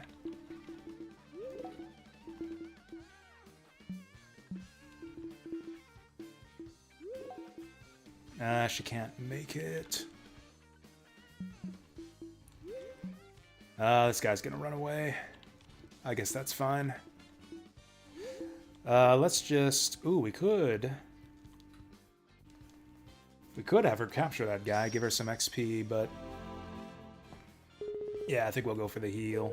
Okay, now Dean's totally safe.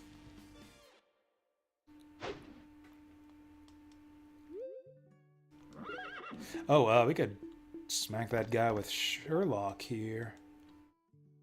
He's in the woods, so we'll never land this, but we can try. Yeah.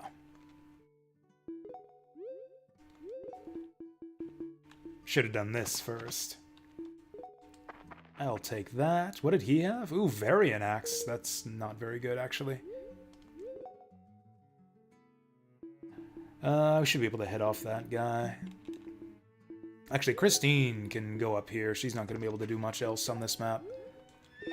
We'll take out that archer there.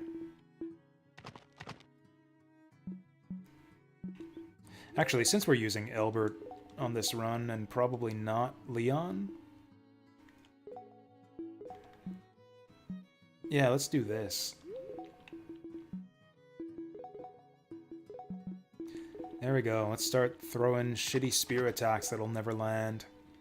Oh, 62. That's amazing. Amazing. Amazing. Oh, these guys ain't moving. It's kind of weird.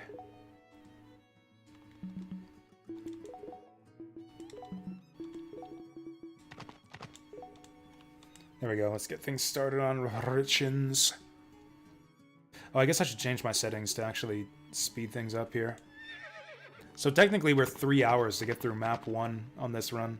That's what the clock will say. 3 hours into our next Berwick Saga run already. Did he get injured? Oh! Okay, that's some good stuff. Does he have a Vol or a Concoction? Oh, he'll still get fully healed, though. Yeah, we want to hit him again so that he doesn't get the full heal.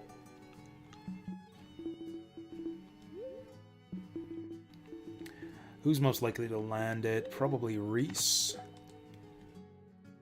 What am I saying? That's 71. Actually, yeah, that might be our best shot. Or maybe Albert with a sword. He can get up to 75 from here. Now that's gonna do like 9 damage. I'm fine with that. Oh, I forgot to change our settings. Yeah, we want to skip animations and stuff. Nice. Okay, so now even if he vols, he will not remove the injury. Ooh. Oh! Okay, we're getting some good luck with those this time. Okay, if hopefully this guy won't block. Yeah! Dean's crushing it.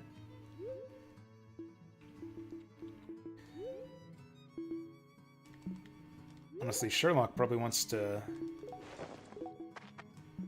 double shot this guy. The thing is, even if he misses, he still gets bow skill. Or does he? I think he actually just got up to 10 bow skill. Oh my god, he landed them! That was crazy.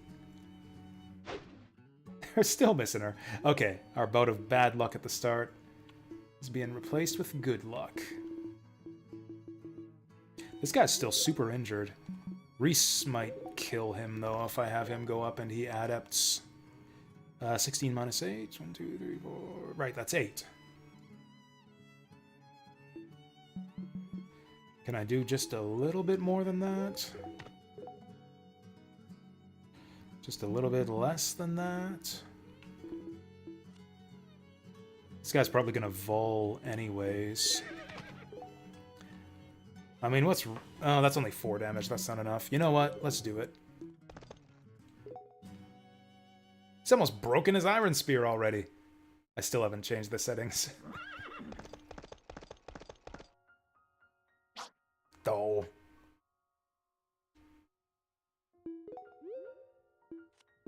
Okay, let's just get our setting in order right now. Battle animations, map only. Grid, turn indicator. Attack range, yes. Help messages off. Combat forecast. I still like my combat forecasts. Turn order, unmove unit warning. Staff skill range. They still call it staff range. Should be orb range. What the hell is a staff? Fast. I don't even know if this has any effect. I can't tell the difference between normal movement and fast movement. Oh, I guess we don't care about messages since we're skipping everything, but whatever. Okay, there we go. Now we got our settings set.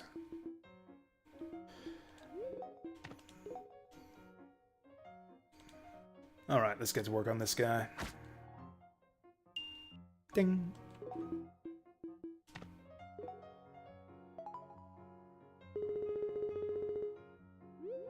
Okay, we do still have to get him before the injury wears off, because it will wear off on its own after a few turns.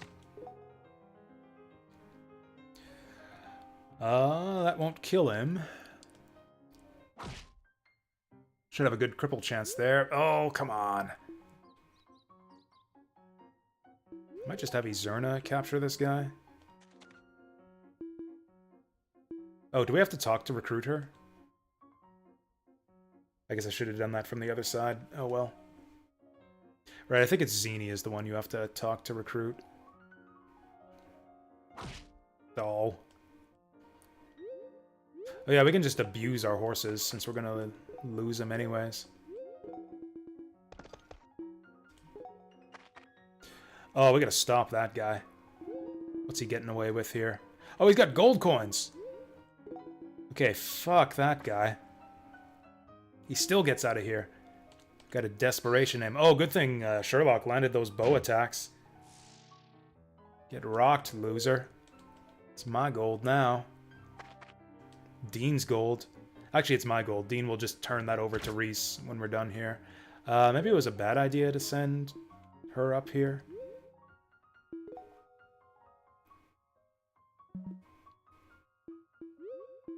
I think I will just give this to Elbert, since he's one of the guys we want to train on this run.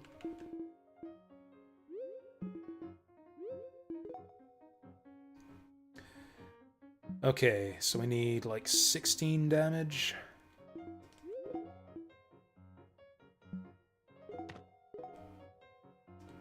Oh, is he going for Reese?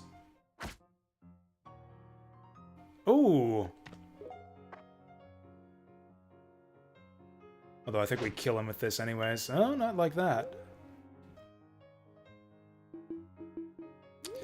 I guess Leon might be wanting his spear back now.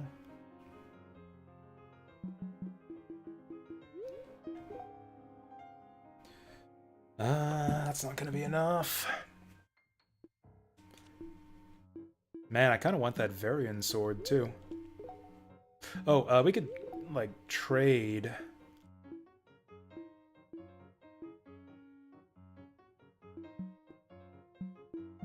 The Long Spirit is 12 damage. Iron Spirit is 8, so we would lose 4 damage on this attack. That's still not enough. Maybe 20... 20 minus 13. If he gets the shield block, I think that would be perfect. What is his shield block chance? 63.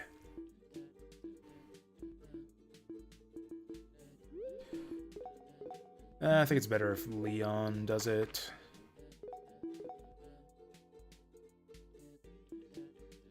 Oh, I can't take it because he has it equipped.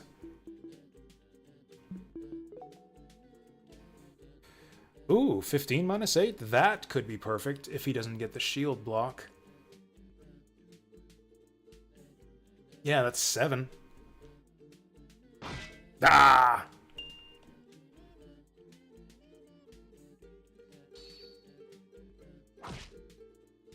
Oh, come on, that's gotta be it. Oh, that's it! That's it! We got him! Okay, that was so good. That was so good. Oh, maybe Sherlock wants to ding this man now. Oh, that still kills. Damn it, is there any way we do less damage? I don't think anyone does less damage than Sherlock. It's just a hand axe and a leather shield. These guys aren't even worth money. Oh, whoops.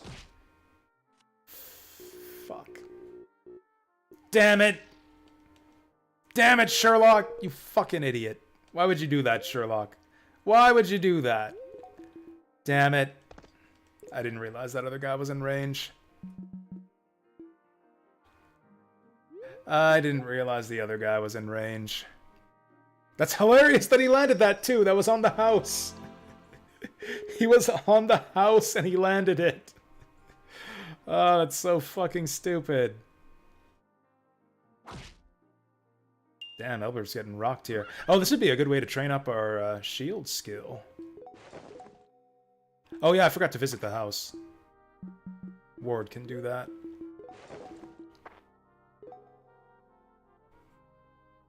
No music. Like my BGM, can you not hear it? It was a bit quiet for a second. This is Final Fantasy VI music. That's the game we're playing right now. Other than this. It's quiet, I can turn it up.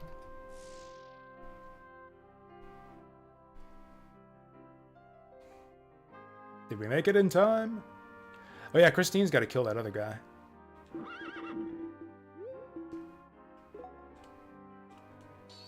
Or attempt to kill him. Oh yeah, one more shot. One more shot and she's got it. I don't really care about XP distribution on this map. Let's just kill him.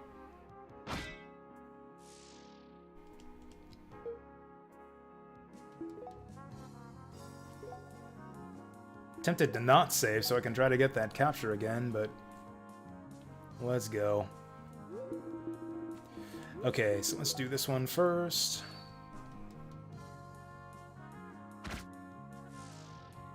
This is a pretty clean chapter 1. It would be even better if I hadn't fucked up that capture. And what would we get? Just the shield? He drops the sword anyways. The only thing we missed was that Varian shield of his.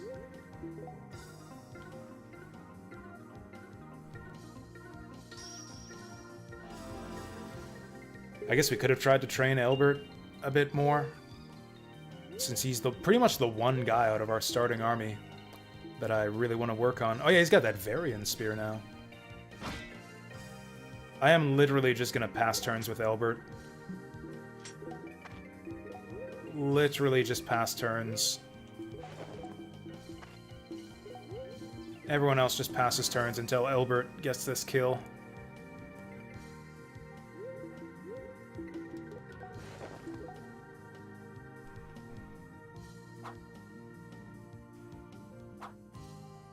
We're not using Leon on this run. I mean, I might use him, but like I won't invest heavily in him.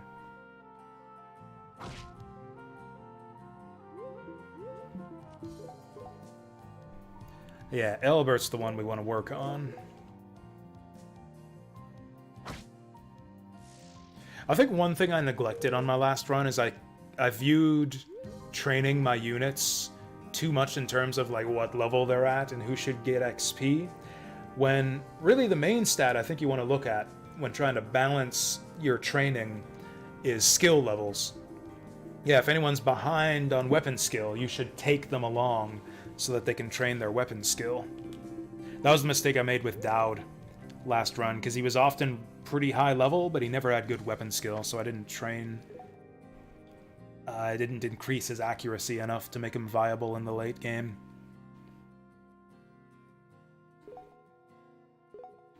Okay, that took way longer than I thought it would. I mean, I kind of assumed we would clear the chapter and do the tier list at the same time.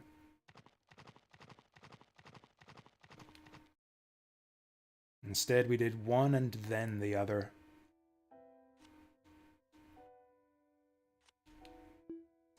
Okay, I think we'll play something else for the rest of the stream, or maybe I'll just go to bed. I have a bit of a headache. I was hoping to do like a good full stream today. I actually had a couple ideas for what to play next. I actually did have a couple ideas. Oh, I know what we're gonna play. I know what we're gonna play next. Alright, let's shut this down. Maybe I might do the thing, I've seen other streamers do this, where I'll just like play some of this Berwick Saga playthrough, continue it off stream, and then maybe play a bit of it on stream in the evenings. When we come to like especially interesting parts, I can show you how my units are coming along. Actually, I saw Choops is doing that right now. I saw him right before I went live here. He's doing a Berwick run that he mostly did off stream, and then he did a stream today to show off his units. We're gonna play Azure Dreams. That's what we're gonna do, is finish up that Azure Dreams run that we started up last time. There we go. Just gotta update the stream title and stuff. Just gotta pause the music through the intro here and update the stream title. Azure Dreams. Can we...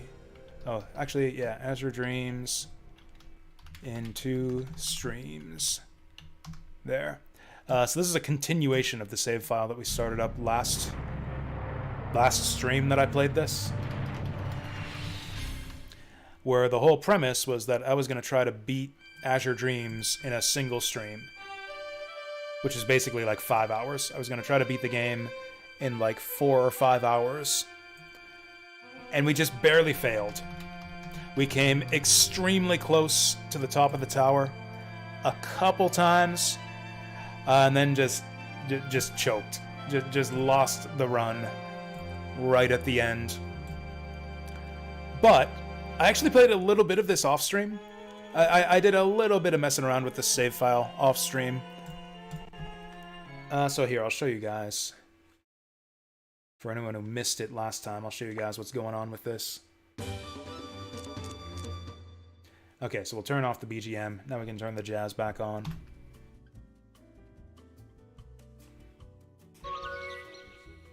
So yeah, if we load up our save file here, you can see that we've got just about 5 hours playtime here. So like a stream's worth of game time. We've made 9 tower trips. About 3 of which were earnest attempts to beat the tower, and the rest of which were just grinding runs where... Here, let me show you guys. We picked up a rare and useful monster. We locked into a Barong egg on my second tower run. Barong is one of the monsters that can potentially just win you the game if you get lucky with him. You can feed him different items, and he'll just convert them to other random items. So one of the strats you can use is to just do a bunch of tower runs and feed everything you find to Barong until he coughs up a Roche fruit, which you can use to capture any monster you want in the game. And I did a little bit of that off stream. It actually didn't take long at all. It took me like 15 minutes. 15 minutes of Barong feeding. And we got our Roche fruit. So that was very lucky. Yeah, I think it was like my second tower run. I did like 2 additional tower runs. Took about 15 minutes. And then we got our Roche fruit. So yeah, I went ahead, went back to town and saved that. And so now we're gonna, again, do the thing where I try and see... try and finish the game with the lowest clear time on my save file. Do like a, what do you call it? One of those things where you try to beat the game as quickly as possible. 6-hour Azure Dreams speedrun coming at you. I think that still qualifies enough for me to keep the slow run tag on the stream tags here.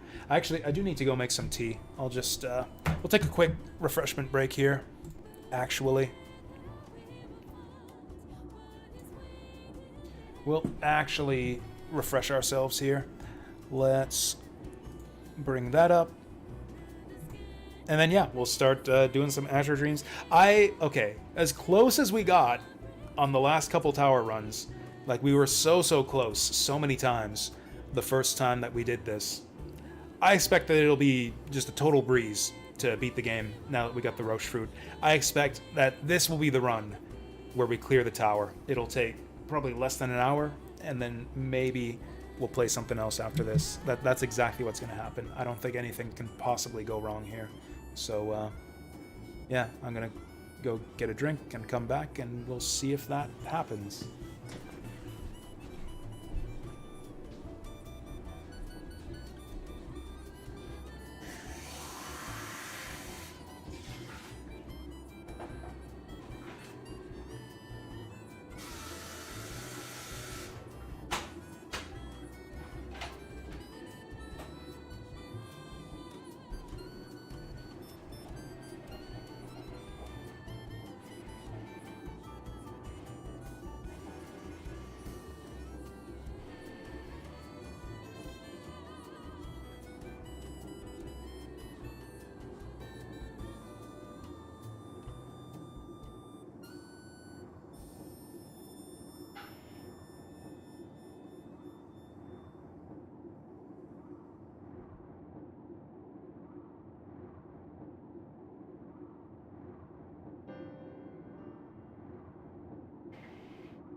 Tea is brewing. I got myself a dish of peanuts to try to keep myself awake here.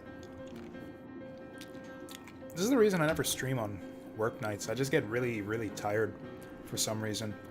I could feel myself like fading on the second half of that Berwick tier list. Like I was struggling to come up with stuff to say just because like I couldn't keep my thoughts straight in my head Had a bit of a headache.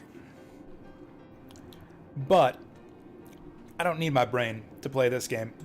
I am an Azure Dreams expert. We should have no problems clearing this game on this exact run right here. Let's do it. Okay. So, actually, I guess we're not going to do it on this run. We're actually not going to win the game on this run. We could, but we're not going to.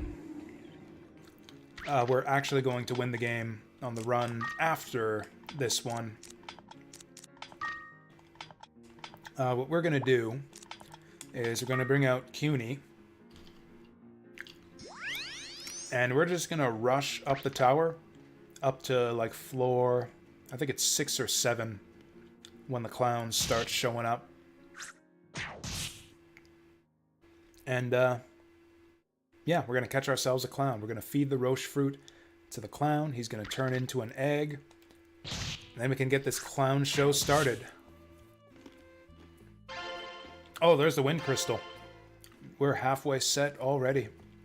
Yeah, there is nothing else we need on this run here. Nothing else we're really looking for. Just a wind crystal, which we already got, and a clown, which we will definitely find. Hey, I actually found my way through floor 1 kind of fast.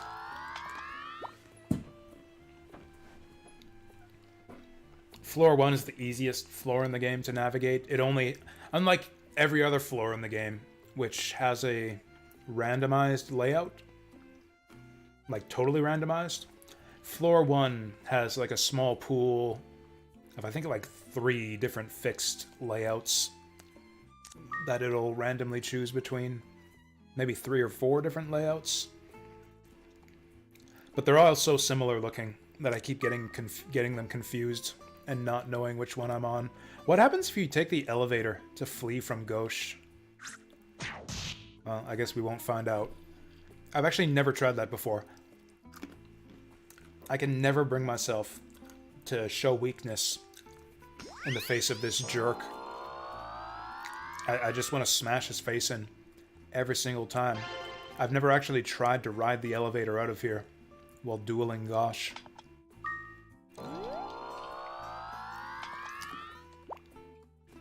I betcha he says something. I betcha that he calls you a coward or something like that. That seems like the kind of little detail that this game would throw in there. Especially with Gauche, the game likes to throw in details like that. Like, if you dine and dash in Patty's restaurant while he's there, he makes fun of you.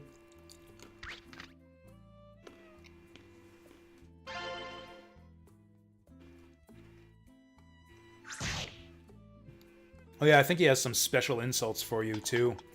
If you leave Selfie to die when she's being attacked by the Pullenpa.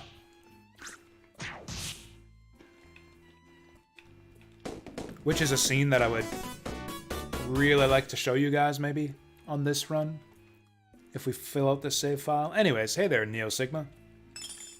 How's it going? What is up? We actually just finished playing some Berwick Saga.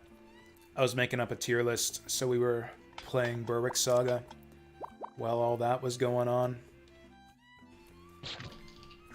Just played the first map. I just played the first map of Berwick Saga while we were making up our tier list. Star Wars Jedi Survivor? Huh. You know, I've also been in kind of a Star Wars-y mood lately. There's that new Star Wars CCG coming out, Star Wars Unlimited, where, like, I'm gonna be the guy running events around here for that. So it's got me thinking about Star Wars games. I actually, this is funny, I picked up Star Wars Battlefront, not, like, you know, on Steam, but, like, on CD Romance. I got Star Wars Battlefront on PS2. A ROM of Star Wars Battlefront. Which to me is just the quintessential Star Wars game. To me, like, there is no Star Wars game more Star Wars-y than Star Wars Battlefront. And while I was looking around for stuff on that game, I discovered they're actually coming out with a remastered. They're actually coming out with Star Wars Battlefront 1 and 2 remastered. It's coming out, like, right away, sometime this month, I think. Or not this month, but in March. Which blew my mind. That was such a funny coincidence. That's, like, coming out, like, 2 weeks after I just randomly get it into my head to play that game for the first time in, like, 16 years.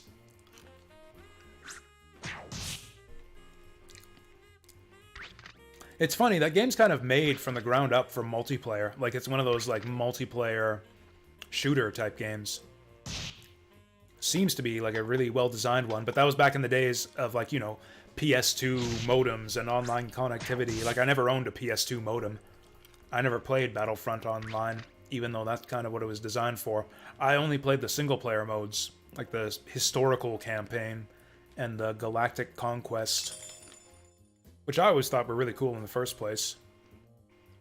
Excellent maps in that game. I was actually really impressed by the map design when I was playing Battlefront just the other day. I also played Battlefront 2 for a bit, which I actually never played all that much of back in the day. My cousin owned Battlefront 2, and I played it with him a couple times, and it seemed really cool with the starship battles. But actually playing it today, I wasn't all that impressed with Battlefront 2. I think Battlefront 1 is a lot better. I don't like the starship battles at all. I don't like the heroes in Battlefront 2. And like the graphics, like they're higher fidelity, but like the visibility is poorer. Like the units blend into the scenery. It's kind of hard to see everything. This is Star Wars Battlefront for PS2. I played that a couple days ago, just on a whim, because I was in the mood to play a Star Wars game. 64 online players? Is that right? That can't be right. On a PS2 game? No way the PS2 could have that many players at once. Although that might actually be right. I'm trying to think of how many. I could believe 32. Or maybe 64 in Battlefront 2. I think a standard map, like single-player map in Battlefront 1, has 32 players. Oh, the new port is 64. Interesting. That'll probably fuck with the map design a little bit. I wonder if they adjusted the map design and, like, the sizes of the maps at all. Because there's some narrow choke points in that game.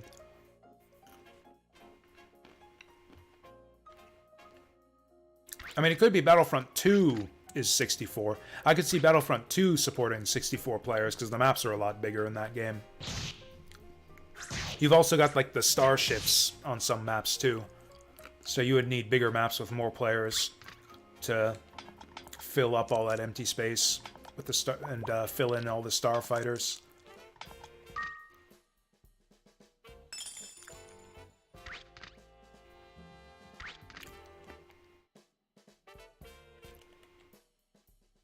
Oh yeah, the other thing too is that the combat, like the weapons in Battlefront 1 are a lot more lethal than in Battlefront 2. That was another thing that annoyed me about Battlefront 2, is it just takes way longer to gun down an individual enemy unit. But, you know, that might be a balancing thing for the fact that there's more players. Because if there's, like, tons of enemies all over the place, it would just be so easy to just get gunned down by stray bullets. It's like more damage makes more sense with fewer players.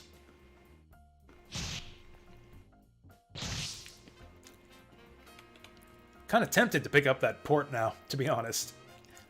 Because I've never played Battlefront Online, but it seems like it could be really fun.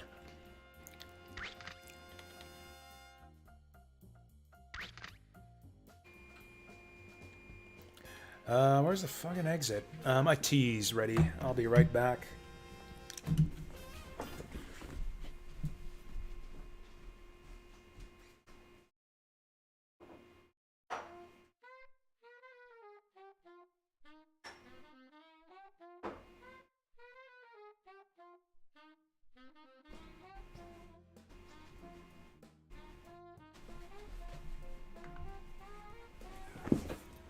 Honestly, I was considering playing some Battlefront on stream just to show it off and talk about it, but then I decided, it's probably a boring game to watch. It's kind of like trying to play something like Dynasty Warriors or something on stream, where it's just completely mindless and probably not all that interesting to watch. It's also really repetitive if you go through like the story campaign and do multiple maps in a row. I mean, still fun to play, but maybe not that fun to watch on a stream. But if I were to just show off, like, you know, do a couple maps to close out the stream, like at the end of the night, that might work. If we finish Azure Dreams quickly enough, I might just zone out with a little bit of Battlefront at the end of the stream. I think I want to turn down the game audio. What game is it we were playing that was, like, way too quiet? Oh yeah, Final Fantasy VI. Final Fantasy VI was way too quiet.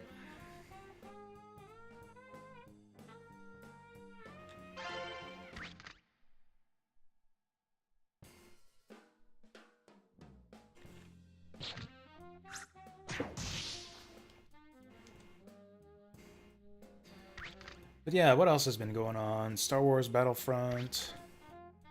My Berwick tier list that I've been, like, kind of thinking about, but also not thinking about at work. That's about it. I've been contemplating maybe just doing more Final Fantasy VI in the evenings. Just because I think JRPGs make for good evening streams. Okay, we gotta be careful not to go too far and skip past the clown floors. I think floor 8 might be where they start appearing.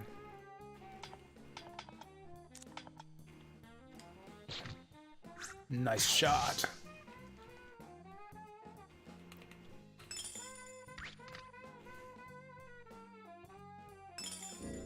Nice. Hey, this is how we lost one of our runs the other day. Blind trap on the right next to a dragon.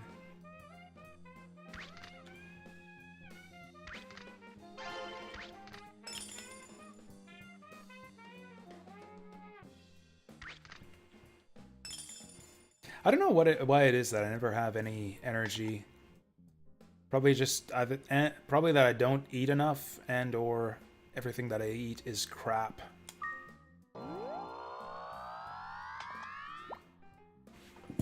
Like, it's not like I have a particularly rigorous day job. I literally just stand in a corner and wait around for people to ask me questions about board games.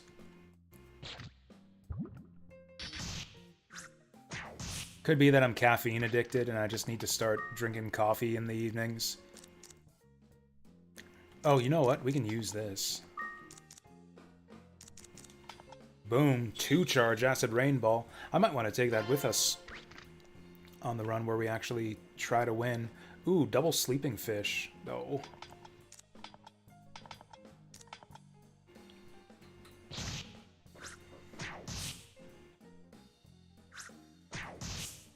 Okay, we're on the clown floor. All we have to do is find ourselves a clown.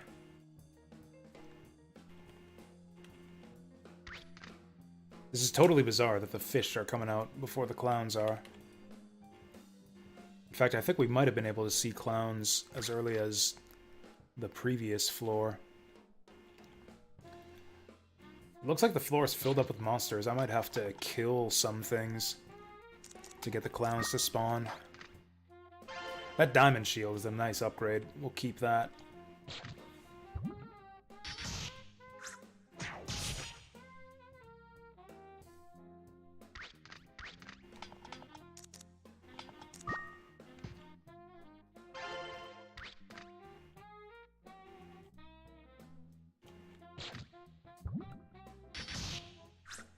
Oh yeah, also, me downloading Star Wars Battlefront was the way that I found out that download links are back up on CD Romance.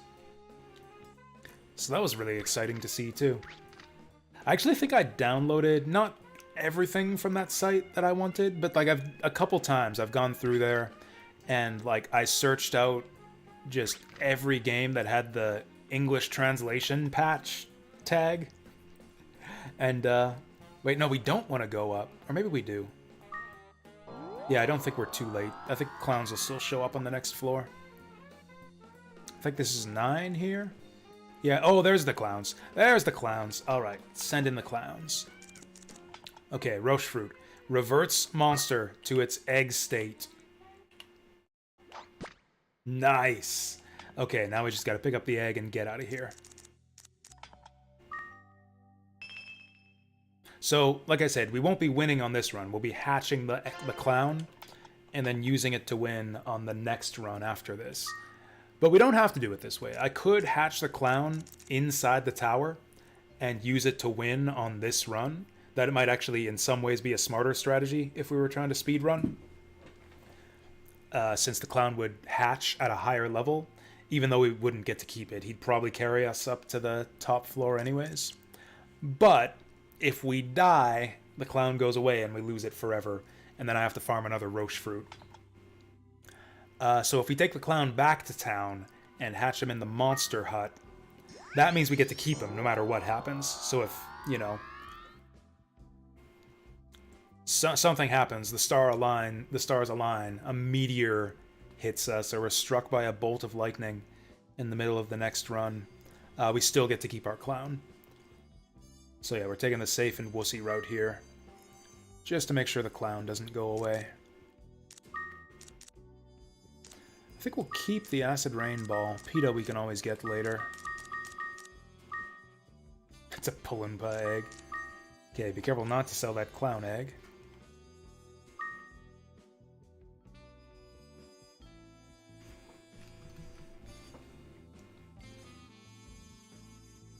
Oh yeah, we should be winning this. We should be winning this right soon.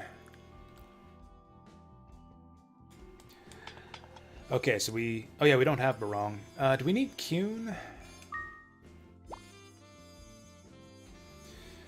Okay. We're probably not going to take that Gulfwind sword. I need to hatch the clown. What we really want is to find a magic staff for our next run. I actually should have been looking for those on the previous run. Ideally, Gulfwind Wand.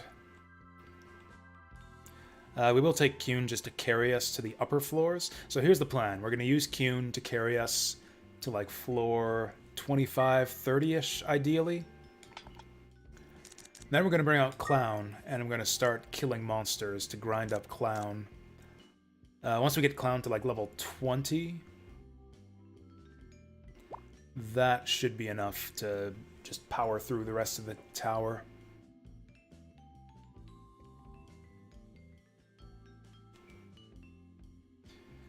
Alright, I'm off to the tower. Give me a PETA.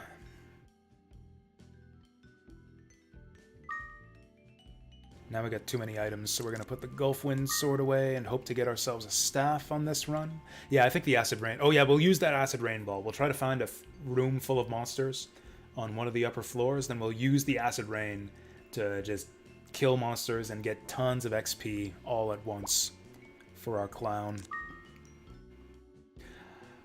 I also think we'll save in a different slot, because roche fruits are pretty cool. So I might just revert to that save file at some point and use the roche fruit to get some other cool monster. We have one building? Oh yeah, the monster hut. Alright, we're set. Let's win this bitch.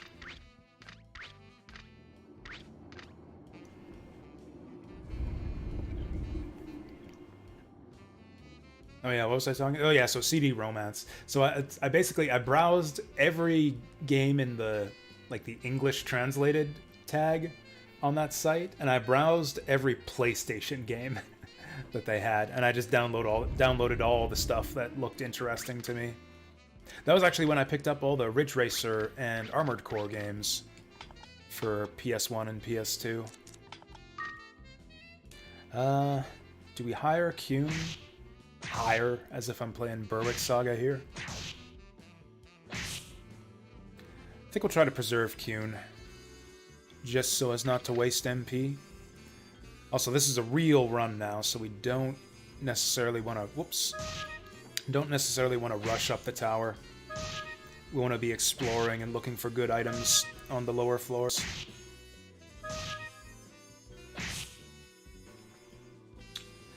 The shields should see us through this fight. Oh yeah, we're fine. I hope we're fine. Please God, let us be fine. We're super fucked. This is gonna be hilarious. I'll just reload my save if this doesn't go our way. Okay. Yeah, I figured we were just about there. Maybe I shouldn't have put away that Gulfwind sword after all. Ooh, Mazar. Save that for my clown. Okay, that's something that'll carry us through the low floors.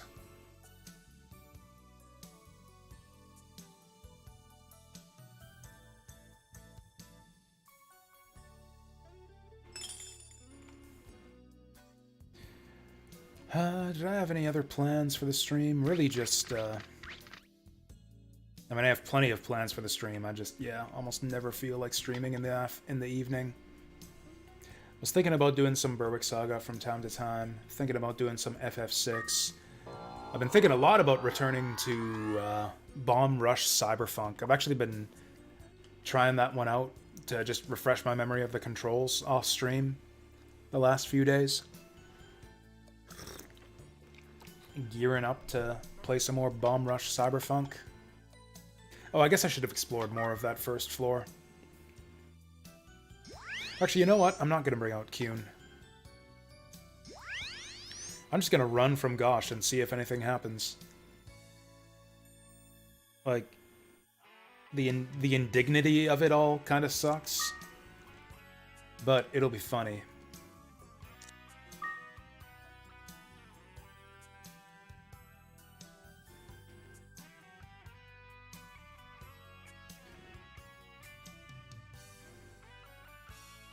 Alright, let's see if he says anything.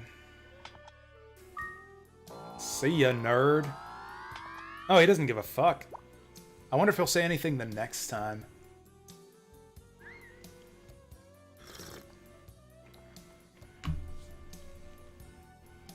I wonder if that counts as a loss for me on Gosh's running scorecard.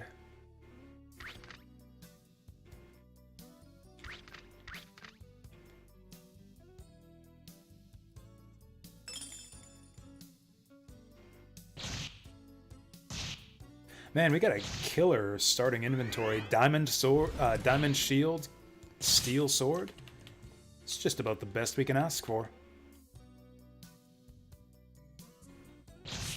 Although it might not be enough to deal with this guy. Oh no, we're fine. We're laughing.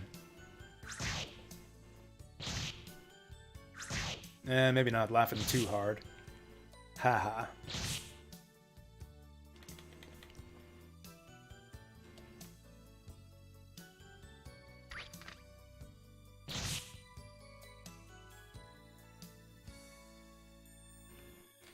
This guy.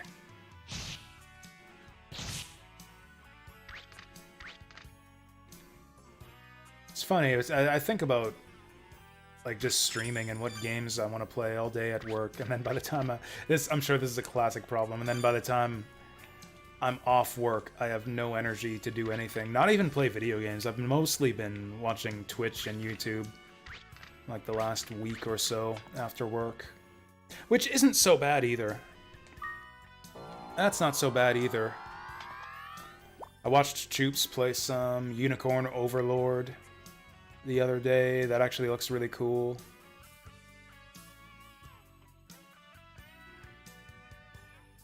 I watched Blap talk about what Pokemon he could beat up in a fight.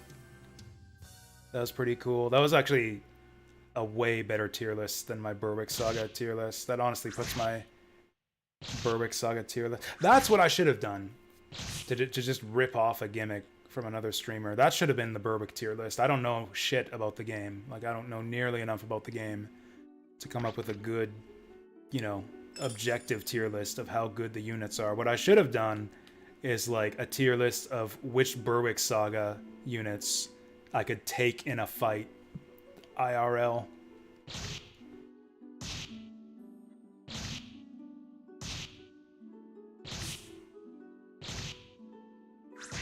Although I guess the question there is, do I get a sword? I guess I would have to.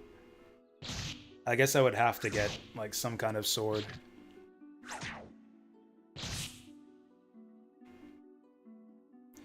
Oh boy. There's too many monsters on this floor. I mean, hell, I could do the same thing with Azure Dreams, actually. Which Azure Dreams monsters could I take in a fist fight? Like Pullenpa, probably. Noise. What about trolls? They're like dinky little things, but they do have big-ass maces that they can hit pretty hard with. I don't know if I could take a troll in a fight.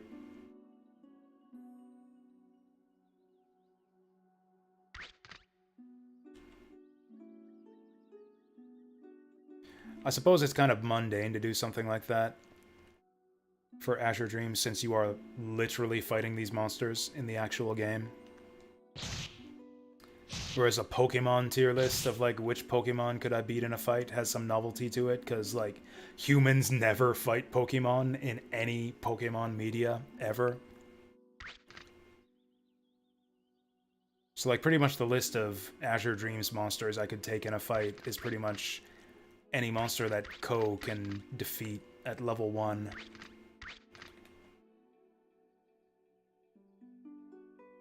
Three CC'd Batman. The Genesis one? Because, yeah, that interested me. You were talking about the Genesis one. I know Matt to the Future really, really liked the Genesis Batman. I believe he 1CC'd it. I think he actually kept on playing it till he got the 1CC. Which was pretty cool to see. I was there. I'm pretty sure it was a 1CC. Yeah, I was there the day that he beat that game. And it looked really cool. I think I rented Genesis Batman back in the day, but I've never actually played it in full and beaten it. Yeah, it's a really, really cool kind of beat 'em up, like a brawler platformer hybrid, where there's some stages that are like, you know, traditional beat 'em ups with the up and down movement, kind of Streets of Rage style, and then some of them are just straight 2D, where you're like shooting them with a gun. Oh yeah, there's shmup levels too, yeah.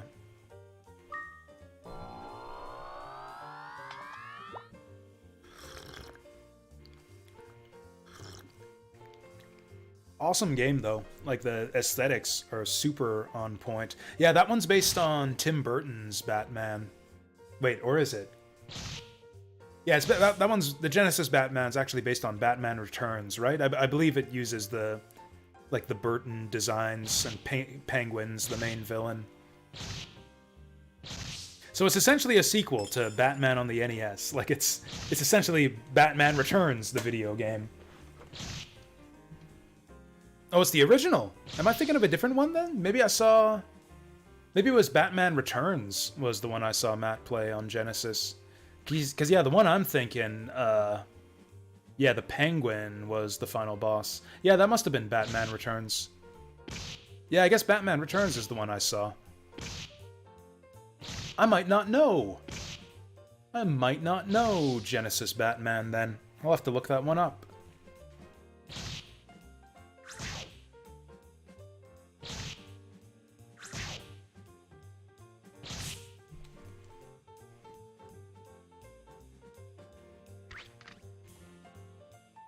Because, yeah, the Batman Returns Genesis game had some straight, just 2D segments where you, like, shoot enemies with a gun. Oh, yeah, let's just have a look. Let's just have a look at it. Oh, you know what? I've seen this one before, but yeah, this is not the one I was thinking of. Yeah, I haven't actually played this one. Yeah, this is like a Genesis version of the NES game, it kind of looks like. Like, I can tell it's not the same, like the levels are different. Oh, it's got car shooters. It's got car shooting levels. Yeah, you can tell that this one's like kind of got the same sort of basis as the NES game, but with much, much bigger sprites and different levels. I want to see the Joker. I want to see if the final boss is as much of a pain in the ass as the original. Oh yeah, there's that Joker with the long gun. Yeah, they got long gun Joker. Based on this video, okay, final boss is way easier. Final boss is way, way easier in the Genesis version. Yeah, in the video, he just like batarangs Joker and stun locks him to death. Kills him in like 5 hits. Yeah, NES Batman's Joker is like the hardest thing I've ever done in a video game in my life, next to beating Berwick Saga for the first time. And I didn't even really do it. I had to abuse save states. Oh, streaming 1cc runs on Twitch. Nice. I might watch that at work if you do. Maybe. We'll see. It depends on how busy work is. It was actually a little bit busy today. I actually read a chapter of the Silmarillion today at work. I've been reading reading the Silmarillion on and off for like 8 months now. Oh, 9 p.m. In that case, I won't be at work. With any luck, I'll be streaming. Like, that's like my ideal, is to just stream every day, even on work days. Like, I'd love to if I had the energy for it. There's all these video games I want to play, and I just don't have time to play any of them. All these video games are just, like, slipping right by me, along with the rest of my life. I think I need to get my diet in order. Because that was the weird thing, too. I'm so tired today. I was even tired at work, but I actually got good sleep last night. I got to bed at, like, midnight. Which is super early for me. This is some bullshit.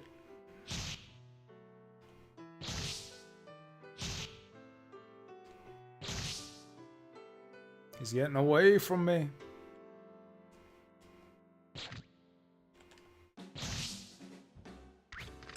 Pick up the coins even though we don't need them. We might return to it. Whoa! Might return to this save file. Fill it out with all the buildings and girlfriends and stuff.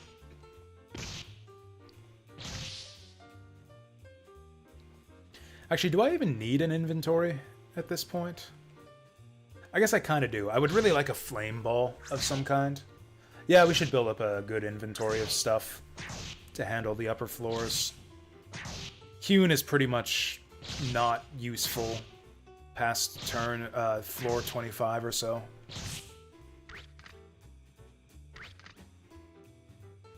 Actually, probably earlier than that, because he, like, probably dies to vipers. Oh, this is some bullshit. Can I even survive this? I think I'll just bring out Kuhn.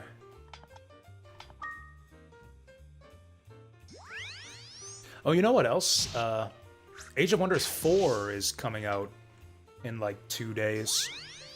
Yeah, 27th of February. I might want to take some time to stream that, just to check it out. That would be, what, Tuesday, I guess.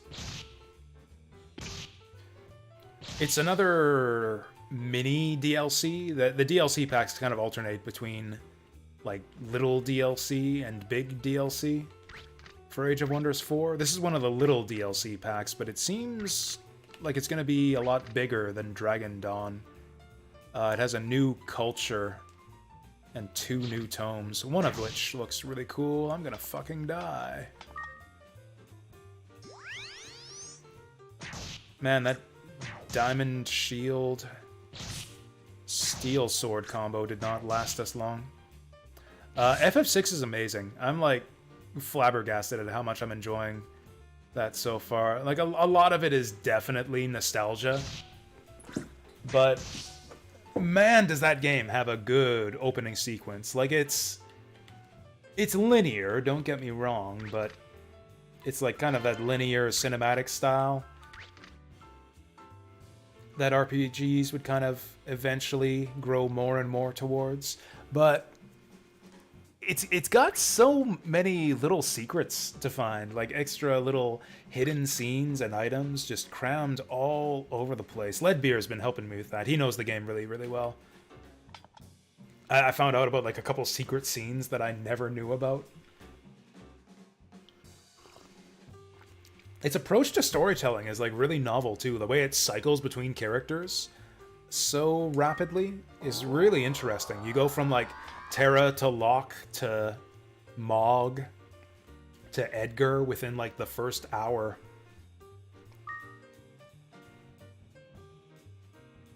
Oh, I didn't mean to save.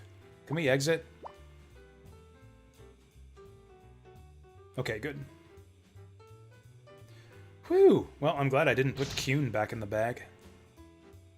What are you doing? There you go.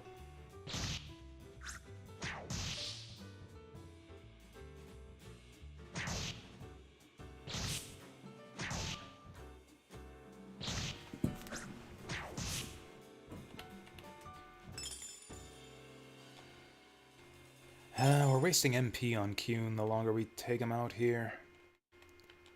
I would really not rather use him against these scrubby low floor monsters. There we go. We'll just dodge these guys. It'll be good practice for the upper floors. Damn. He'll be going the other way.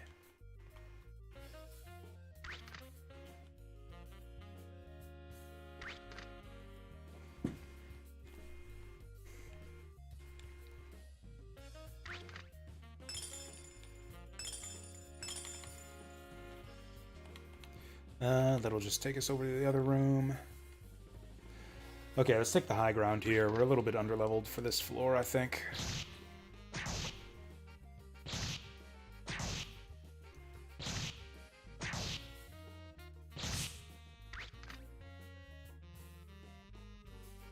Oh yeah, another game I played recently off stream was Ridge Racer 4, which I was really impressed by. I got addicted to Ridge Racer 1 for a while.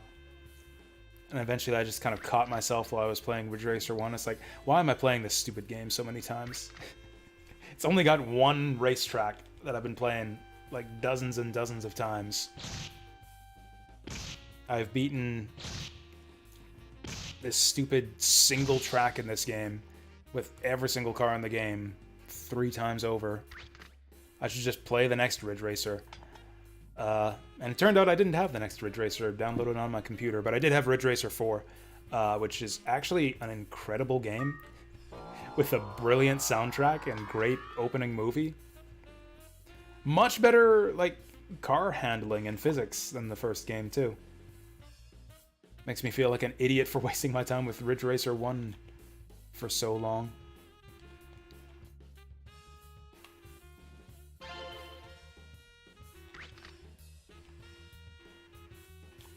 Got him. Or maybe not. This might take a minute. Oh, I thought he was coming this way.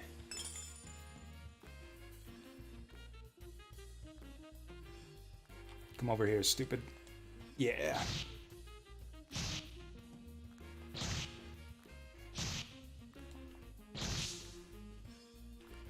Huh? Hey, we got one over here. We got this little kill ditch. Just the monsters love to funnel themselves into to give me a high ground.